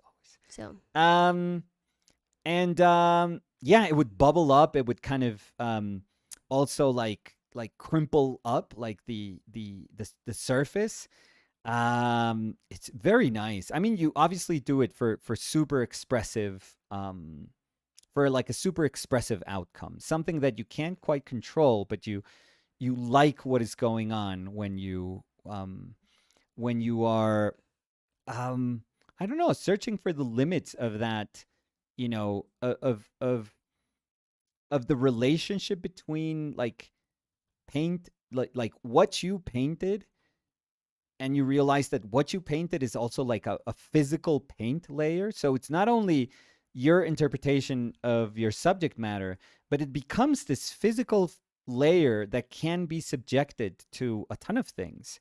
So, I the genius, because we can't have a conversation about this without naming him, the genius in all of this, bigger than any one of us, is Nicolas Amori. So if you want to look at somebody doing tremendous things to a paint layer, which is fundamentally what Juan is doing to his painting, look at Nicolas Amori, who is a reference for all of us that love to push paint, that love the physical qualities of paint. Like, he is it. He's a genius. He's a goddamn genius, I would say. Julia Marina hace un tiempo estaba diciendo hello, hello, OPL. Hola, Marina. Julia. ¿Sigue Julia acá? ¿O ya se fue? A ver, ¿dónde estaba? Emily Painting Elk was saying, hola a todos. Emily. I'm taking a short break from painting today, so I'm knitting instead. At least there are no machines that can knit. Oh, wait. Fuck. And they were saying, regarding the book, I had to close my eyes like I do during movie previews. Oh, that's fun. That's great. I Thank also you. love the surprise factor Yes. of getting something new. I'm terrible at reacting to surprise gifts, but I like to be surprised, if that makes sense.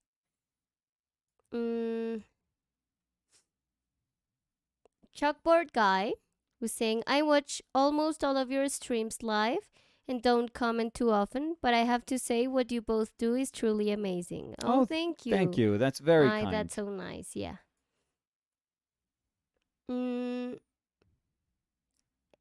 Herax was saying, have you heard about the animation workshop in Denmark? No. I might attend in January, but I'm not sure about art school or not. No, what is that? No, me neither. In Denmark.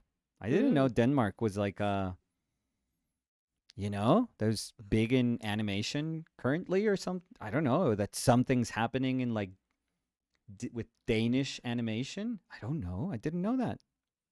Juan Carlos Martínez Beliosh dice, quizás les vendría bien hacer algo parecido en cuanto a llevar este genial libro a una versión digital. Les aseguro que tendrían compradores, yo entre ellos, jeje. Desconozco el proceso y el gasto que representaría llevarlo a digital en una buena calidad, pero bueno, por aquí lo dejo. No, muy amable. No creo, o sea, No. honestamente, no creo que lo hagamos, pero también le diría, no creo, o sea, suena como si fuera algo interesante o una posibilidad de comercialización interesante. Creo que no es para libros de arte, creo que no es porque, o sea, cuando uno hace una publicación, creo que lo bonito es el objeto físico, más que el objeto físico también el poder como pasar de página a página, esa acción de pasar de una página a otra, a otra, a otra. Yo creo que eso no lo reemplaza mucho para este tipo de cosas un libro digital, porque no estamos hablando de un libro que está contando como una historia, o de pronto la narrativa es como otro tipo de narrativa. Sí, y yo sí creo que el factor de pasar hojas es algo que tuvimos muy en cuenta para el diseño del libro. Sí. Entonces creo que la experiencia no sería comparable a la experiencia que queríamos que la gente tuviera con el libro. A ver.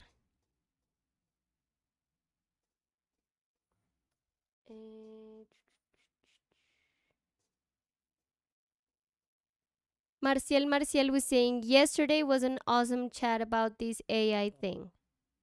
Oh, thank you. I'm sorry, go ahead. No. We're very glad that you found it interesting.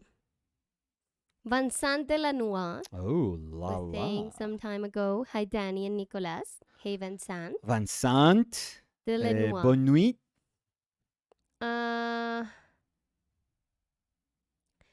Shogunate was saying, thank you for the conversation with Steven. We need much more debates to bring the subject more than, wow, AI is so cool. Johnny Matatiao was saying hello. Johnny. Hey, Johnny. How you doing? I think Johnny makes beer. Really? I think so. Oh, so Johnny should be a friend of Lich. our Yeah, friend. yeah. They were both into. And or we should when we travel to wherever Johnny is, we Drink a should beer. we need like sampling. We need a uh, generous sampling. Nat Biriva, who's saying hi from Brazil. Boa tarde. Oh, Nat. very good. Very good. Yeah. Mario J was saying, I have light red from Windsor and Newton, Venetian red, and pretty much all of the reds from Gambling. Oh, and the genuine Genuine. Vermilion Yeah. from Michael Harding, but that's a different ball Oh, game, very. I Yeah, think. that's different. That's more akin to like a more manageable, beautiful cad red, let's say. Could you repeat the options? Yeah. So, light red Yeah. from Windsor and Newton, Yeah. Venetian, Yeah. and pretty much all the reds from Gambling. Okay. I mean, they're not quite the same. I hate to say it, but it's not as if you're gonna completely have like a different experience altogether because you don't have this particular color. Um, it's just that there is a difference between Terra Rosa and Venetian red and Mars red and Indian red. There are differences, but for example, I try to ask people to bring an Indian red into my workshops when we do like a super controlled, very earthy version of like a Zorn palette, let's say. Um, and uh, and yeah, because I ask for particular ones, but people can and also always bring different ones. There are differences. I can tell you there are differences, but not fundamental differences that you would be like, oh no, I can't paint with this. No, no, no. You would have to adjust a little bit, but you can very much paint. You can adjust your painting based on the different reds. So if you have another English red, like specifically, just use English red. You're gonna be fine. It's not gonna be the same. Like I said, there's a difference between, these more expensive natural earth tones that you would get from Old Holland or from Michael Harding or from Rublev. For sure, they're different. We can't do anything about that. But don't worry, you're gonna be fine if you use what you have. Promise. I Can't Change My Name was saying, will you ever make an art book? So maybe they're new here. Yeah. We So did. yeah. We Well, have. we've done We've well. done There's a a bunch, but couple. This is the new one. if you want to get like an older one, you could go to Amazon. Well, but Like that's I not don't the get one. money from that, but Yeah, but that's not like, because they were saying, will you ever make an art book? And that was an art book featuring you, but it's not a book that we've done. So right. it's not like curated by you or Well, designed I by sent them the you. images. No, No, but no, it's it's not not designed. this It's not. exactly. It's like But it's a of book about your art, let's say. yeah, it's of my work and it's Yes. of my older work. So you could get that if you want. It's pretty cheap also. It's like $20 or something like that, 20 something. But I don't get money from that and I don't even know what the publisher is.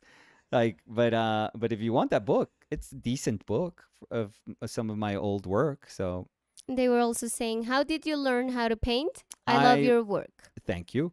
I went to school at SVA in New York City a long time ago, 25 years ago.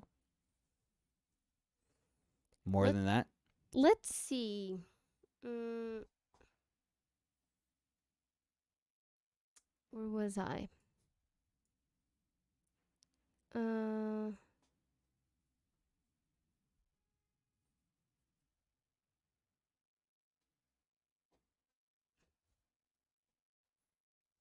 mm,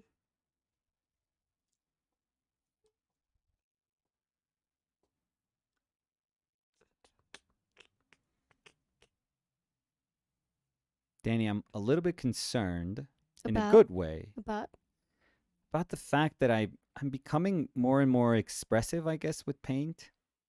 Mm-hmm. So I'm liking how things are when they're open. And why are you scared? I don't know. Because I mean, if I try to be like super objective of the things you've said. Yeah. I think this is what you want to Yeah, this is how I want to pursue with your paint. You're painting. right. Yeah. Exactly. So I would say, well, don't try to make it something else when you know that you want this.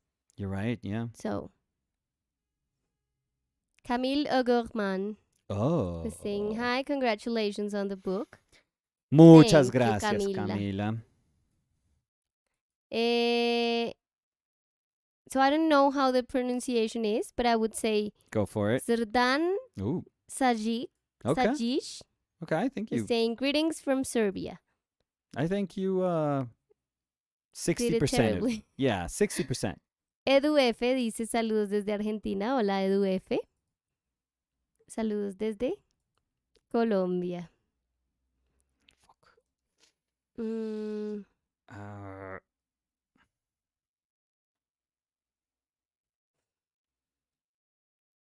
eh,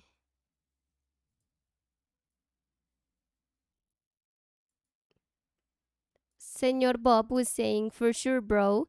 Be aware of Instagram, Facebook, and YouTube for the new Art Bro channel. When you were saying Art Bros and Tech Bros. And right. yeah. They were saying, let's lift people's spirit, be a bro, bro. So. I gotta change this hand. Does it look okay, that hand? Which one? That? Kind of weird, Well, isn't I it? do like it, but. No, it's kind of weird. I gotta repaint it. Because it actually comes like almost here.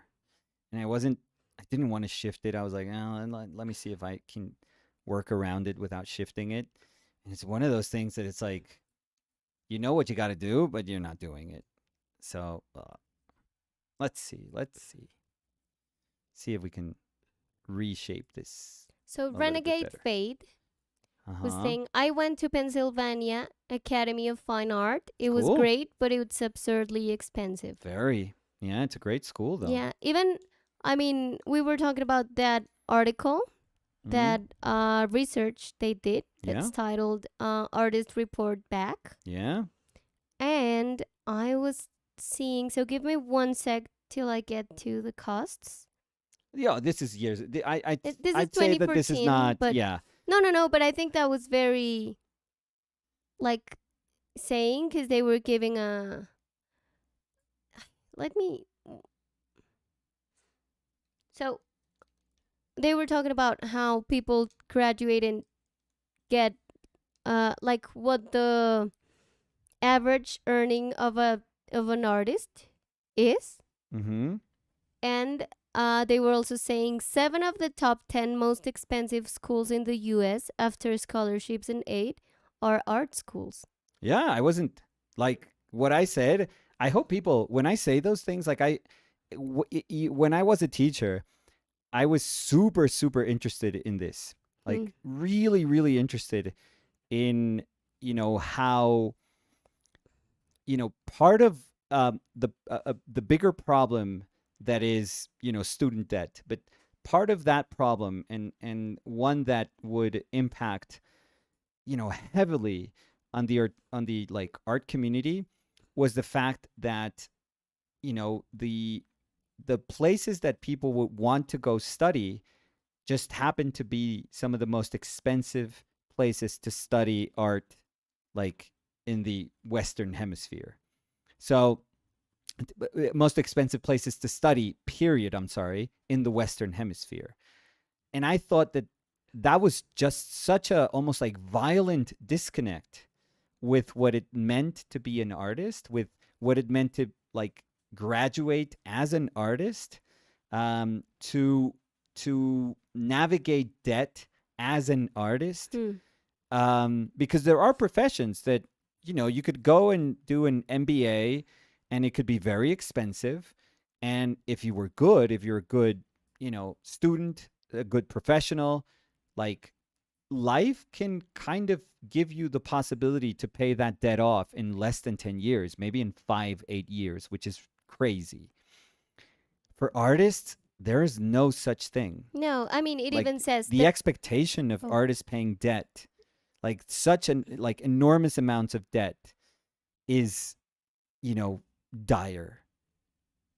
I'm sorry, Danny. No, no, no. I was gonna say that it even says. I'm gonna read like directly of the PDF. It says the majority of working artists have a median earnings of 30K, like 30,621. But the small percentage of working artists with bachelor's degrees have a median earning of $36,105. So 36,000 for people that what? With a bachelor's degree, because they were Okay, talking so about like non-graduate right, artists right, and graduate artists. right, So let's say 36, because that's right, like the graduates. right. So if you're making, what is the minimum wage, minimum livable wage in the U.S.? $15 an hour, I think it is. I mean, it's $7.50 in some states, I feel, which is just criminal. But it's $15 an hour in some. In the best of scenarios, it would be $15 an hour. I think so. Yeah, trust me on this, Danny.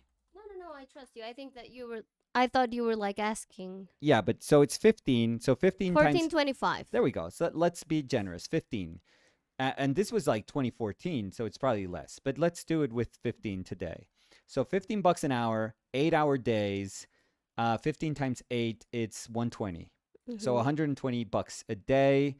So in a week, let's say you work 5 days a week, hopefully, or maybe 6 days. You have to work 6 days a week. But let's do 5. 120 times 5 is 600. Yeah. 4 months, 4 weeks for per month, kind of. So that's 2,400 Yes. a month. And that And by that 12, 24 times 12, it's 28. 24. There we go. 28,000. 28,800. There we go. So studying art is almost as making minimum wage for any job, any job that you could find anywhere. Yeah. And it But would also be. if you think scared like I me. just no, but I just Seguidito. want to emphasize this. So the median for any artist that goes to an art school would be very close to that of a person that because of need has to do any job. Any job, like you have to be a janitor at the airport. You're going to get $15 an hour. So if you're a janitor at the airport, which is a job is a job, by the way. I'm not here trying to lessen the job of anyone. There is dignity in every single job. So I'm just using a job that, where, I don't know, maybe people enjoy being a janitor in an airport, but it's probably a very tough job. I'm sure it's a very, very tough job. But what I'm saying is that you could be a janitor at an airport if you decide to, but you don't have to be $80,000 in debt after art school. And you're going to be making the same amount of money. So let that sink in for like a second. You could be, whatever the worst definition of your job. And I wasn't trying to equate janitor at an airport with the worst definition of a job. So I want to iterate that. But imagine the worst job that you could think of. Like, I wouldn't work on that. I wouldn't, I don't want to get paid minimum wage to do that. That job is going to net you kind of like the same amount of money if you were an employed, graduated artist, except you probably run a very high risk that you're also dealing with enormous amounts of debt when trying to pay an art school, because art schools are some of the most expensive education institutions in the Western Hemisphere. Make sense of that. Make sense of that. It's fucked up. Fucked up.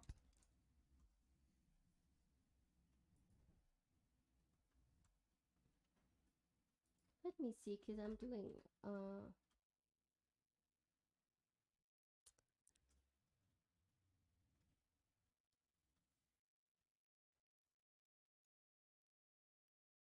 That's when I think like people are getting depressed because of AI. Fuck me. Where have we been as a community for the last 40 years? Where have we been to protect our like guild? Yeah. So I was doing a little calculation. Yeah. So it said that the artist with a bachelor's degrees with Mm-hmm. had a median earnings of 36,105. Right. So I did like the inflation calculator Yeah. to see it because that was 2014. So nowadays that would be $45,266. And the tuition, because I was looking in tuitions of universities, and SVA appeared here.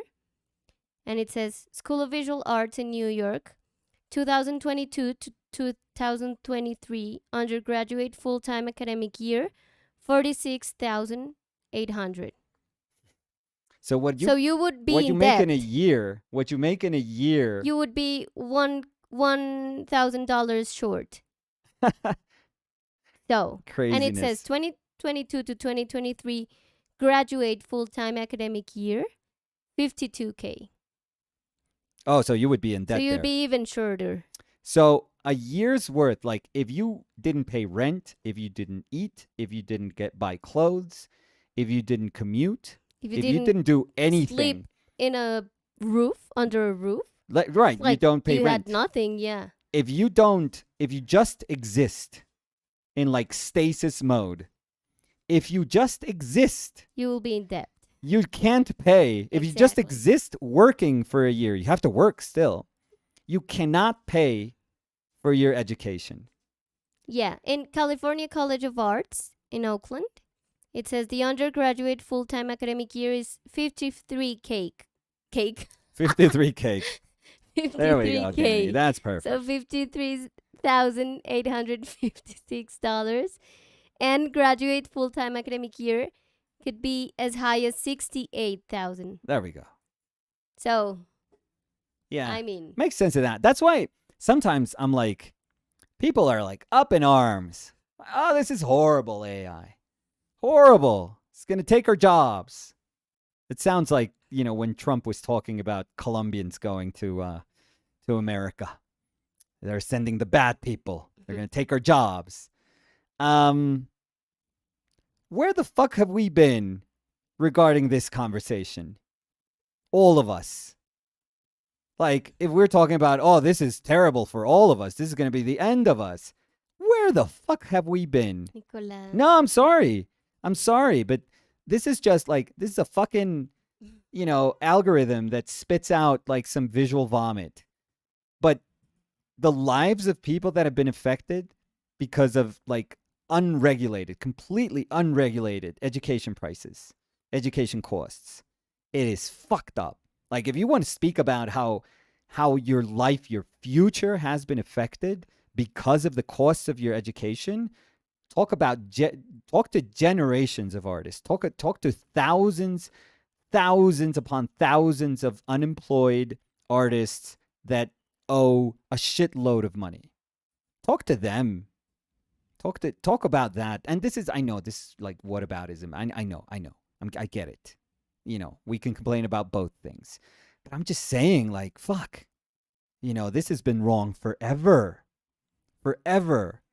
Like this is one of those things where I was so critical of education, and it's not, of course these prices would never even make sense here in Colombia, but comparatively, like, Oh yeah, relative if you compare to the what income and relative to what our families, Colombian families, can earn, education prices, private education prices here are demented. They are insane right now. Insane. So, I don't know.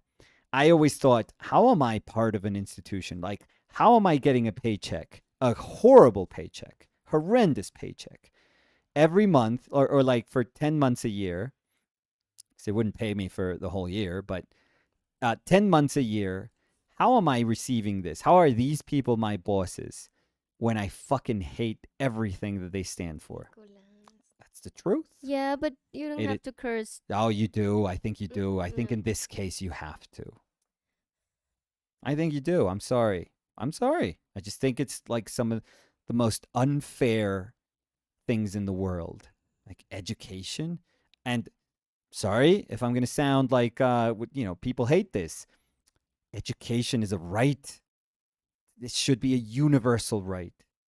Teachers should be the most well-paid people in this universe. They are in charge of educating, Yeah.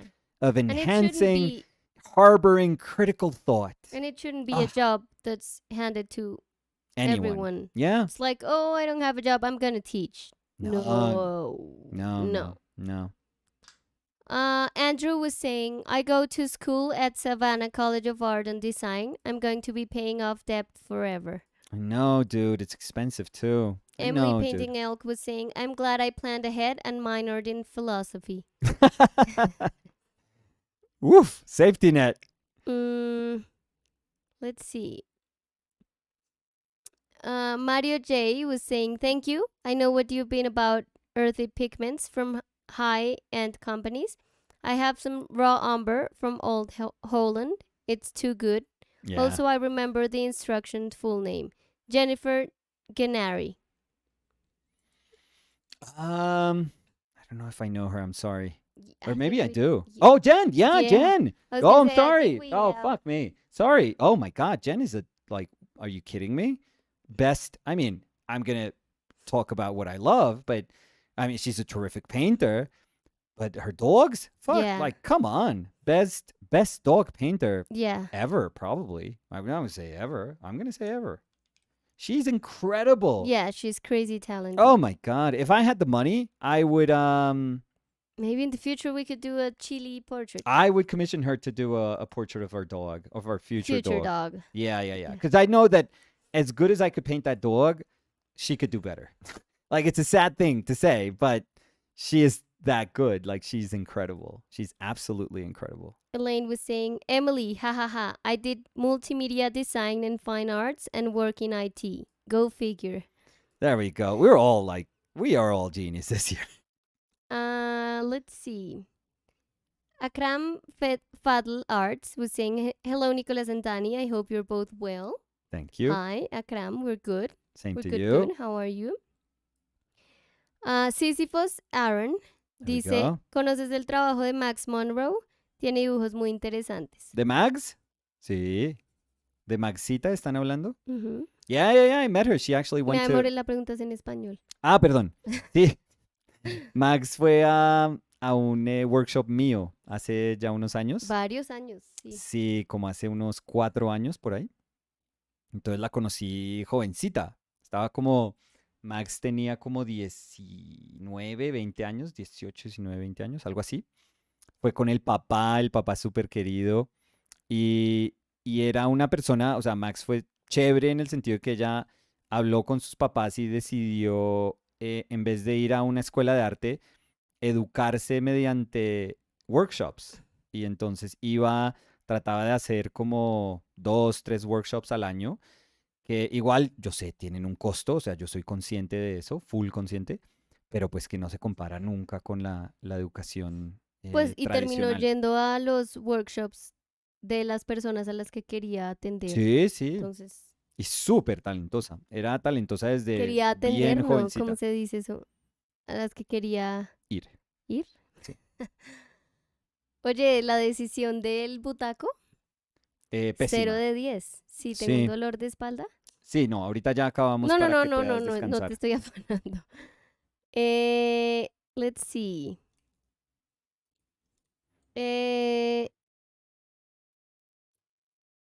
No, ¿sabes por qué también? Porque tengo que hacer la caja para mañana, para mandar, Sí, para yo hacer el tengo envío. que escribir los permisos. Es solo uno. Vamos a hacer solo uno. Ah, sí.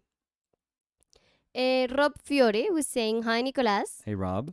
Do you have the palette worked out before you start? And do you stick to it? Stick to it, not always. Worked out. Yeah, I kind of like based on what I'm looking for, based on the type of image that I want to paint. I either restrict myself a lot or very little, or, merge. I start to merge a little bit some of those two conditions. But for today, it's Zorn. So Yeah, but I would say that you stick to it because I've seen, yes. I mean, I know that there's people that just like try and search what color they would use for the hand and then for the hair. And then, I mean, there's no like that disconnect on your painting. There's like a global Oh yeah. palette. So maybe you would say, I want a Zorn palette. And then you would say, you know what? I think I'm going to add bismuth. But then you add it to all the painting. Or you add it intentionally. Yes, yeah. I would say let's better describe that as I added because I find that there's an opportunity to create an accent that Yeah, but even though was outside of the kind of rule set that was generated by the palette, I feel that I can use it. I feel that I can carefully introduce it into the palette. I'm sorry, what were you going to say? no. That I was going to say that it's not like you add bismuth for this part of the painting and then you say, okay, I'm going to take away this other one and add viridian and then I'm going to add vermilion. It's always like cohesive. That's what I was trying to say. Yeah, I mean, we have to also be honest. Not all the time, Danny. We have done paintings where there are very specific areas that But I we are. think that's cohesive. Yeah, I mean, but I'm not saying that. but what we've said is like there is a risk involved in doing that, and there's almost like a conscious willingness to sort of run that risk in order to say something that you want to say, in order to push something that you want to push. So there's always like a conscious like notion of why you would want to introduce something. What are you trying to push by the introduction of that, said thing?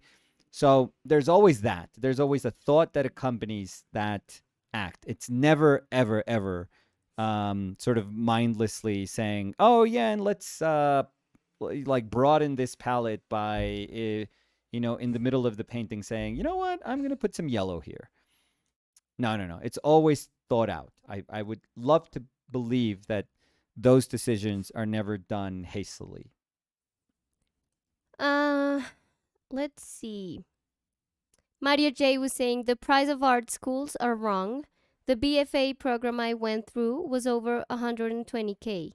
Makes me thankful for people like Stephen Bowman offering amazing education for next to nothing. I'm very, very in line with what you're saying, and I think Stephen, wonderful dude, and like Stephen, there's a lot of people that are doing this for the right reason. I think that the path that they chose to share their knowledge, whatever it is, whatever it is, it could be a YouTube channel, a free YouTube channel like our channel, or it could be a model where you pay patron, like a patron like model, or it could be like an art school or art Online course program. Yeah, I think that you are going to find very passionate people like Jeff Watts, like super passionate people that really want to teach, like genuinely want to teach, and that also realize that it's not right to offer, this beautiful thing in something that's going to, affect you for the rest of your life. Like that's not cool. That's not right. So, yeah. So there are wonderful opportunities out there, opportunities that didn't exist when I was younger, for sure. That I think it's beautiful that people take the opportunity to take advantage of those nowadays. Christy Mullen was saying, I went to art school in the 80s at Virginia Commonwealth University, could not afford to live off of painting after a divorce, went back to school and got masters in teaching. What was I thinking? Teach first grade and don't get much time to paint. I'm so grateful to you guys. It's like being in art school again. I've learned so much more. You have continued my education after so many years. Now to get back to painting on a more regular basis. Oh, that's beautiful. That's so very nice. kind. Yeah. Thank you so much. Yeah. And we are very thankful for your company here too, Christy. Like as you were saying, you're grateful for us. We are very grateful for you. MCLA Film. So David was saying, hi, Danny and Nico. Looks beautiful. Thank you. Hey, David. Thank you. I think I'm gonna leave it like this, Danny. I like it. I really like certain things that are happening here. So I like it too. Yeah, let me. That red hint in the box. Yeah. Chef's kiss.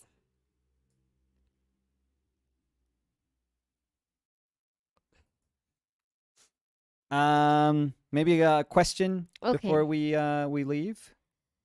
Little comment Mm, question before we leave. let's see. I'm trying not to sneeze. Well, you can sneeze. No, Why not? no. Okay. Rob Fiore was saying, since art education is so expensive, why don't you partner with other YouTubers and create an online university? Woof. Well, yeah, I think that's That huge. sounds great. But That let's say is that super complex. our the seed that we're giving, or the little thing that we're gonna do. I mean, it's not gonna be an online university, which sounds like a huge thing. But we're gonna have some courses. Courses? Is it that courses? Courses, yeah. Course. Curse is people are gonna Courses. curse me out after I give them a hard time when they So yeah, we're gonna have courses decide to study next year. with me. But If anyone's interested in having an online course, so it's gonna yeah. be small groups, about 10, 12 people at most. Hoping to be able to offer either one class, 1 2-month class, or 2 2-month courses. So it's going to be around 10 weeks, is it? Or 9? Yeah, something around 10 weeks, 9, 10 weeks. We'll see. Specifics, we're still figuring those out. So it is going to be somewhat limited, but in the hopes of making it a little more personal. Prices are going to be pretty much what you would see in the prices for all these courses that are offered everywhere. So it's going to be around the same, same value proposition. Yeah, we're going to try to start doing that, and we'll see how it goes. I think it's not going to be, it's not going to mean that we're not going to do these videos. It's just going to be an addition. So because honestly, we would never. This is what has opened a ton of opportunities for us, and we would never close the door on what has made those other beautiful Things possible. yeah. So yeah, that's our plan for next year. Hopefully if you're interested, like that's going to sound exciting to you, and hopefully it can be something that you're looking for. Okay, so Danielira, Yeah, my back's I know, I'm so hurting. I'm sorry. sorry. I'm so sorry No, about no, that. no. I mean, you know what? Gonna do the easy thing. Gonna stand up. You don't have to. No, no, I have to. Trust me. It's hurting me. So you're gonna see a part of me That you've never seen before. with. Well, no. Yeah. Okay, so I think this is good. I think I fudged with the camera settings the other day, Danny. I think I did. I put the contrast back on what it was, and I don't know if that was great No, I because mean, I see it it good washes here. it. It doesn't wash it out a little bit, No, just I a don't tiny think. bit on Well, the screen. maybe a little Yeah, a bit, little bit. Just judging from my painting and judging from the screen, I think it washes it out a little bit. but So I do think that we that can also change that has to do afterwards. with the light setup No, no, or no. the But lighting. I think we could adjust that with camera settings. Yeah. So, anyways, Anyways. so today's painting, just to try to summarize today, um, it was more about this like little jigsaw puzzle, and there is a reason. I mean, aside from the fact that I've been getting looser and looser and kind of more expressive, and I feel that that's just, that is just the pull that I'm feeling, with my painting, and I kind of have to answer to that pull. I just think that that's the honest thing to do when you are recognizing something in yourself as an artist, and it's pushing you whatever way. If it pushes you to want to render more, if it pushes you to do more atmospheric things, if it pushes you to be more expressive like I am, if it pushes you to be more abstract, like you have to answer to them. You have to train yourself to be comfortable with recognizing those things, and more importantly, then answering. And I think I'm trying to answer to these sort of callings that I'm feeling. So I'm very happy with this just being this very brushy kind of jigsaw puzzle, but I do think that I'm hoping to find poses and like choreography of forms and shapes that can make that sort of, you know, kind of broken aspect of the painting can make sense when you couple it with the subject matter. So a lot of it just becomes about shapes, and shapes that, when seen, broadly, they're just strokes, they're just brushstrokes, they're just mark making. And when all this mark making is kind of repositioned and reconfigured, you're going to see that, oh, that makes a hand, and that makes like a little box, and that makes like this head that's being strangely, kind of weighted to one side, and finding some sort of support in this very strangely positioned arm. Um, it's all of those things together, all that kind of machinery together, that kind of clunky machinery. I would say it's like chunk chunk clunk clunk clunk. I mean, it kind of sounds like that. The painting, it has like a maybe like a more fluttery sound because of the brushstrokes, but I kind of like that. I like that sense of construction of a painting. It's almost like if you open something up and you see these like very, like brutishly crafted gears, like making something run.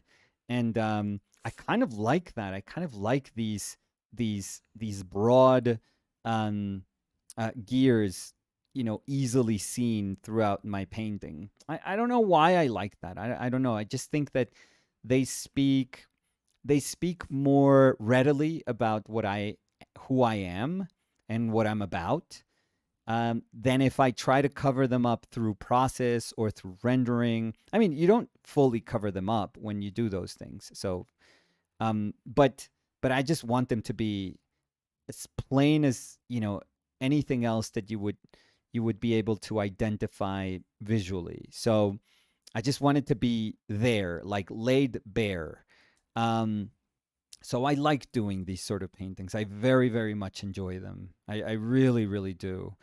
And I feel weird because sometimes I have to be more economical about the like whatever I put down. But that also means that I have to be more intelligent about the things that I put down. I can't just like haphazardly say, "Oh, I'll put this down and then I'll cover it up later," or right now it doesn't matter. Like I'll put something else. Like I'll make it brighter, I'll make it more saturated, I'll make it grayer later.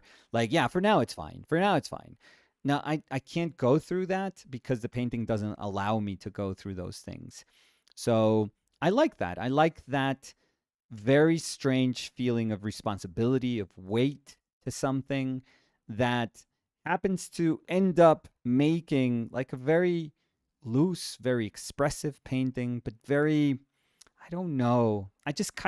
When I look at this, I like see myself as a painter there. Like I look at this painting, I'm like, yes, I know what I'm about. Like I am unashamedly portrayed in this painting. And I love that. I really, really like that. I think that, it's not a grand thing, but it takes courage to get to the point where you feel like this represents me. This, with all of its shortcomings, with all of its like, intentions kind of in the open. Um, this is full of things that it could have been, or it could be more, or it could be less. But there's something about saying, but it's there. It's, I chose for it to be there, like openly there.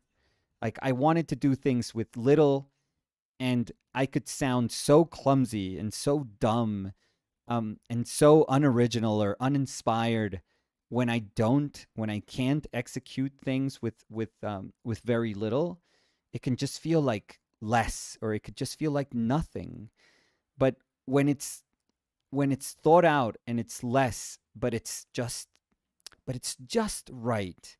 I think it can be some of the most beautiful thing in the like one of the most beautiful things in the world.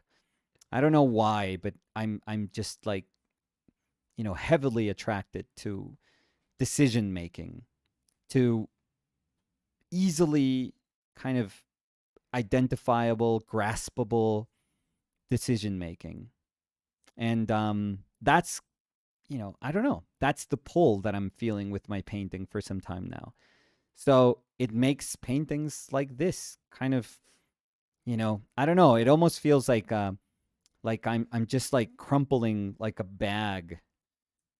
Then it just takes shape and then I'm done. And it's still a bag. It's still like this paper bag with like facets, and there's still something very grounded and earthy, and there's a like a nothingness to it that I love.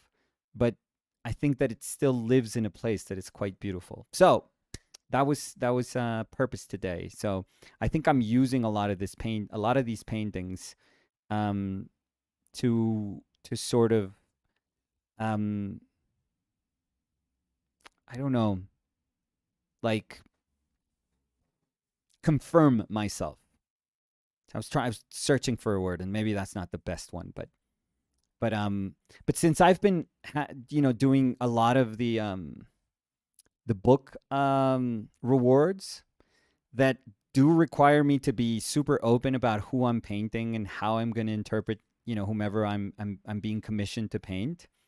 It's always very nice to say that is an experience, like a super cool experience, and it's always cool to say, and let me it's not that those paintings are not for me. I'm always in the paintings that I make, but let me see if I can do a painting where I'm not afraid to piss off the person that is like has some level of expectation. Because when you're commissioned to do anything, even if people for book rewards, I'm sure people were like deep down were like, dude, we trust you, just paint. It's like, just paint, Yeah, don't and worry also about it it. wasn't like a commission in Well, the. yeah, but in many I mean, it ways was there a are commission. subject matter commission, like a Yeah, but subject commission. right, it's not a commission in the way that I do have liberty to do pretty much what I want, but it's always really healthy to then say, oof, let me do a painting where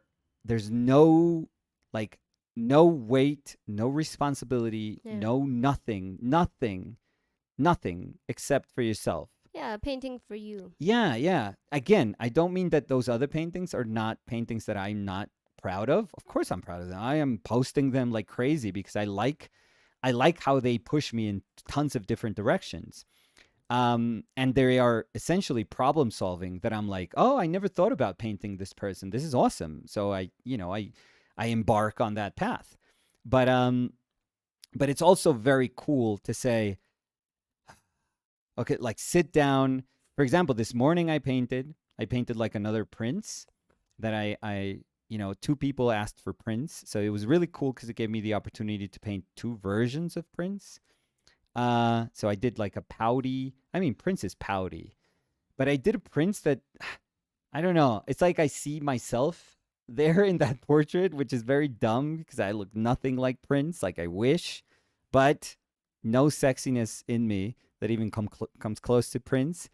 But I was able to get some of that in that painting that feels very different from the first one that I did. That feels very like animalistic. It feels like feral. It's super cool.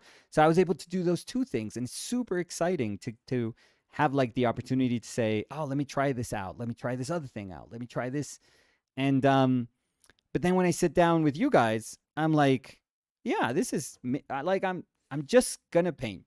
Like I'm just gonna paint, and I'm gonna paint to like reaffirm myself, to like say, oh, maybe you were out and about and super excited about a ton of things, and I've always described it as coming home. And then you sit down and you come home and you realize, yeah, let's do this painting. And it's like, is it too loose? And then I think of myself, and that's why I was telling Danny, I think I'm a little scared about this. But then if I think about it more, I'm like, what am I scared about? Like I can, you know, if I want to paint it loose, I'm gonna paint it loose. Like it's okay. It's okay. Like I could do that because it's my painting.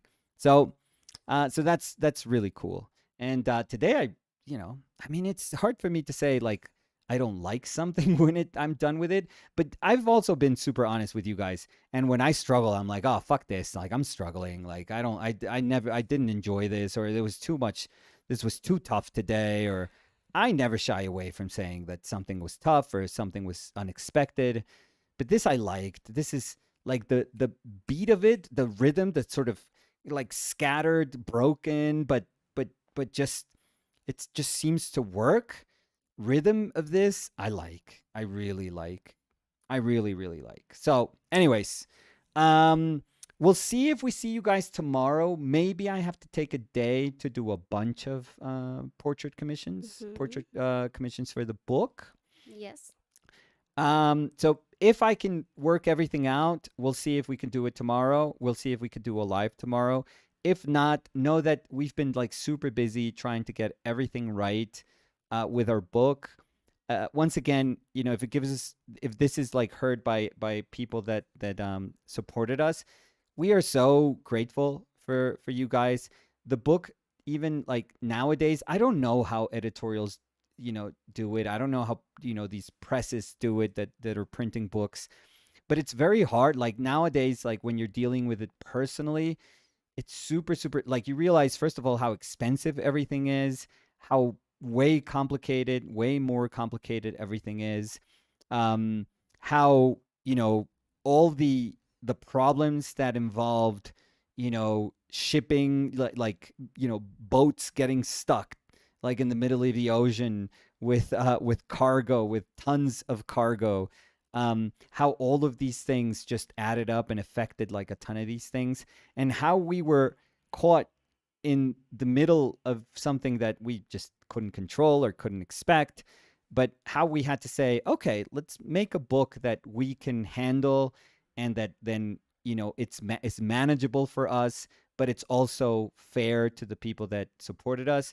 But when you flip through it, that it gives you a sense that it's like, oh, this is there are things that were hard to deal with, but when you flip through it, you go like, yes, this is a perfect reminder of those well, 2.5, I would say, years of our project. And in terms of like picture quality, which I think for Danny and myself is what we are like super super interested in, like the pictures are awesome. Yeah. Like It was like our like the most important thing for us. paintings, I think, look great. The Yeah. reproductions, I would, I have been just an avid, almost like sick, art collector, art book collector for years and years and years. I used to have like a collection of, I don't know, it was probably over 500 books of 500 art books.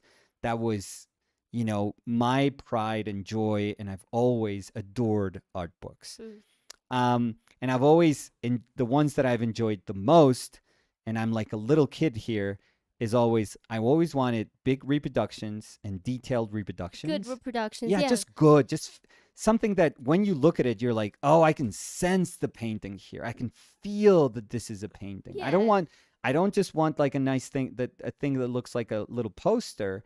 I want something that looks like a painting. So I think that this has a lot of that. This also has that feel that I kind of wanted to carry over from the last books, that I always thought, even though this is a large book, we've talked about this with Danny, and it's like books don't deserve to be in shelves.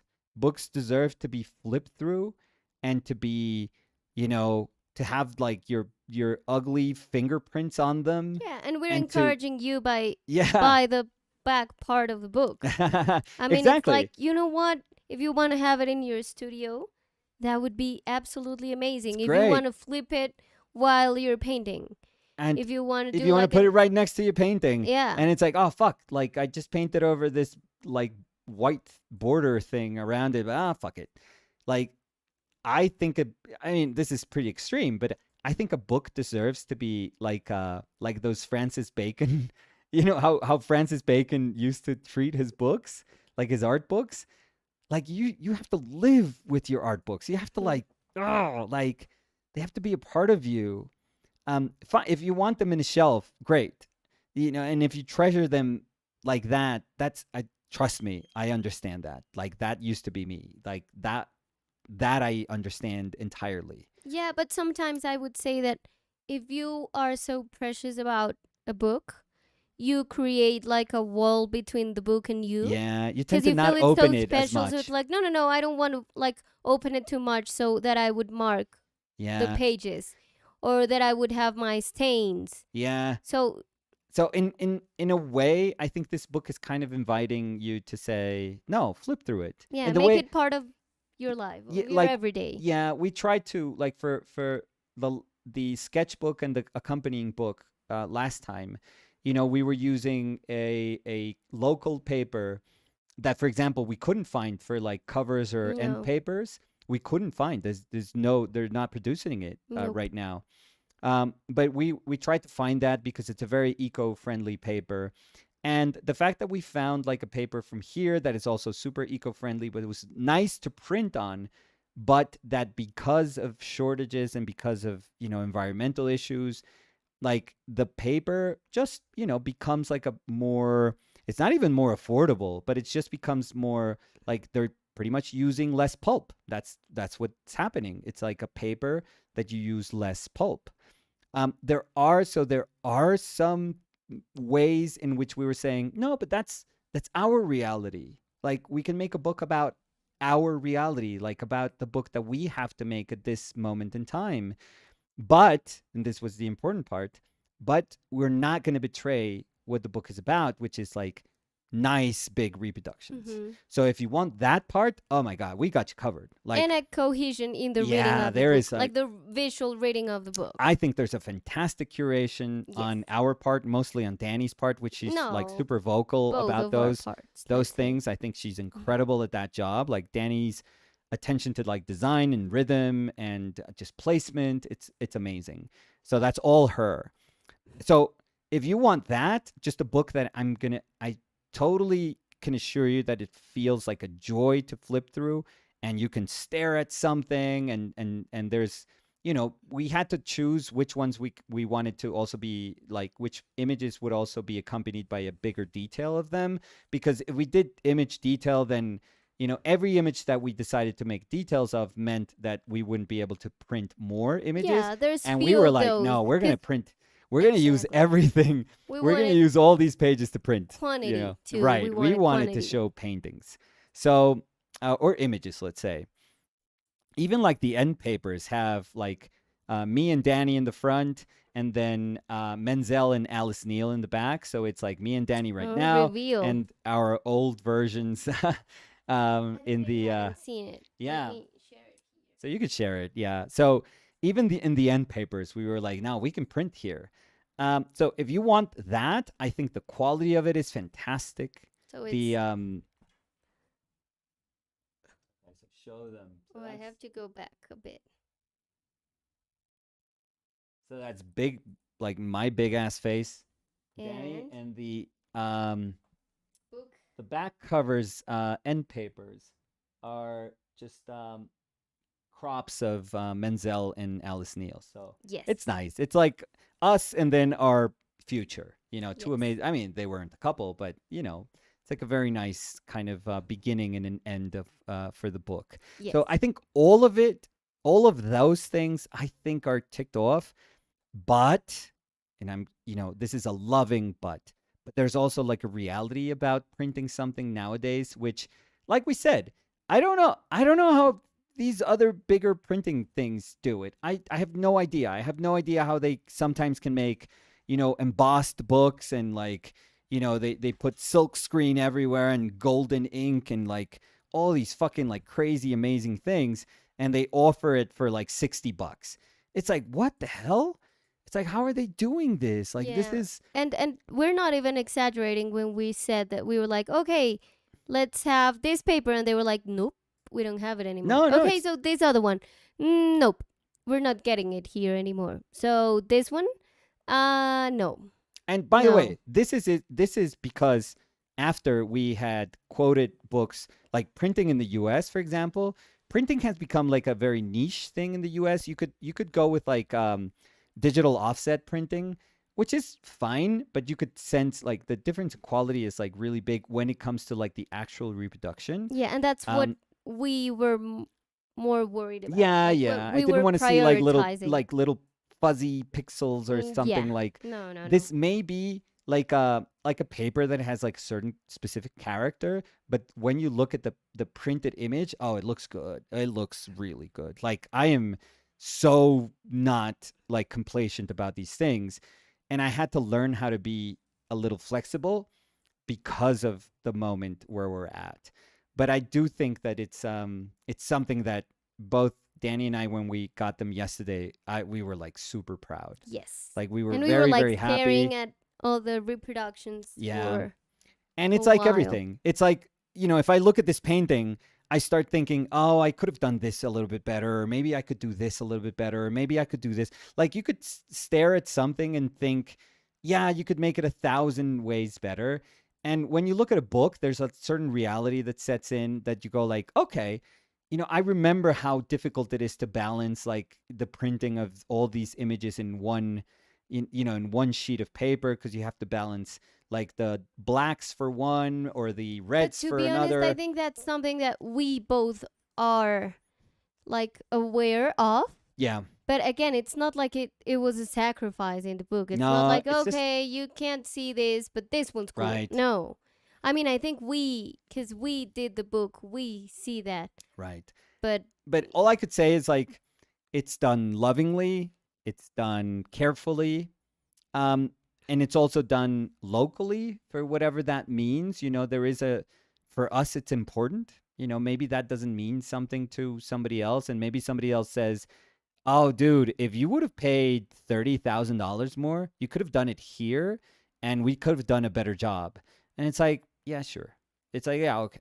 Yeah, but we are kind of happy that we are doing it here and it's a local business and it's local paper. And sure, like, yeah, you could have, if I would have thrown a ton more money at your face, like, yeah, maybe there's other places that could do a hell of a lot, better job. If I would have printed this in Germany, like, yeah, it would have cost us more than the actual money that we got, but it would have been like ridiculous. But that's not the point. The point is like, we kind of have to be also honoring the fact that we live here and we decided to work from here and we are proudly from here yes.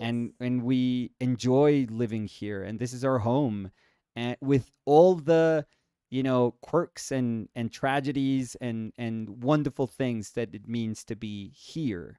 So this book I think speaks about all those tiny little obstacles, and the book like obstacles that just started, because the books we have in our hands, but the rest of the books are going to get shipped. And By the way, yeah, I'm sorry to interrupt your what you were diatribe. saying. Yeah. If you were a backer in the Kickstarter, because Yep. I've seen that there's a lot of people that are here in the chat, Yep. and I checked this morning, and there's people that haven't filled the survey. Please fill the survey. Fill? See. Please fill. So Yeah. please do it, because that's the official way Yes. of getting the information. So yes. so if you like, the only way for us to have the information is if you fill the survey. We send a message to the people that haven't filled the survey, explaining how you could do it if you're in a desktop, in your app of Kickstarter, in a phone, by your mail. Like, there's a whole bunch of ways to do it, but please do it, because there's been people that send us a DM or a message or an email with the shipping address, but we need it in the survey, because that's the part, like the place where we're gonna get the shipping info from. Yes. So please do, please, and that's it. So thank you everyone for joining us. Yes. We are always very happy to be here with you guys. If you haven't subscribed, think about subscribing. Please, yes. It would be super cool to have you here in future live streams. Remember, we do live streams almost every day of the week, every week. So for We the would rest of be our lives. very happy if you could join us. Yes. We do have Instagrams. Oh, so I don't have the Instagram handles here, Oh. but we do have them. So it's Nicolas Uribe and Oh no, Danny, Daniela don't do this. OZMP. No, this is And nobody's we have gonna a get it. webpage, Yeah, there we go. or paintedlives.com. Maybe it's the day that more people are going to go to our Instagram Yeah. Look, and follow the wrong person. 'cause that they- would be beautiful. That would be Yeah. beautiful. So Yeah, it's thank like, you. you know what? Yeah. I thought he painted. Daniela Yeah. Uribe, was it? Yeah. All right. I thought Nicolas he OZMP. painted better. Like I started following him, and I don't know. Yeah, I well, don't now know. he's into sports. I see that he's like I'm uploading always things into of sport. sports. But Yeah. so yeah, thank you everyone for joining us, and we'll see you soon.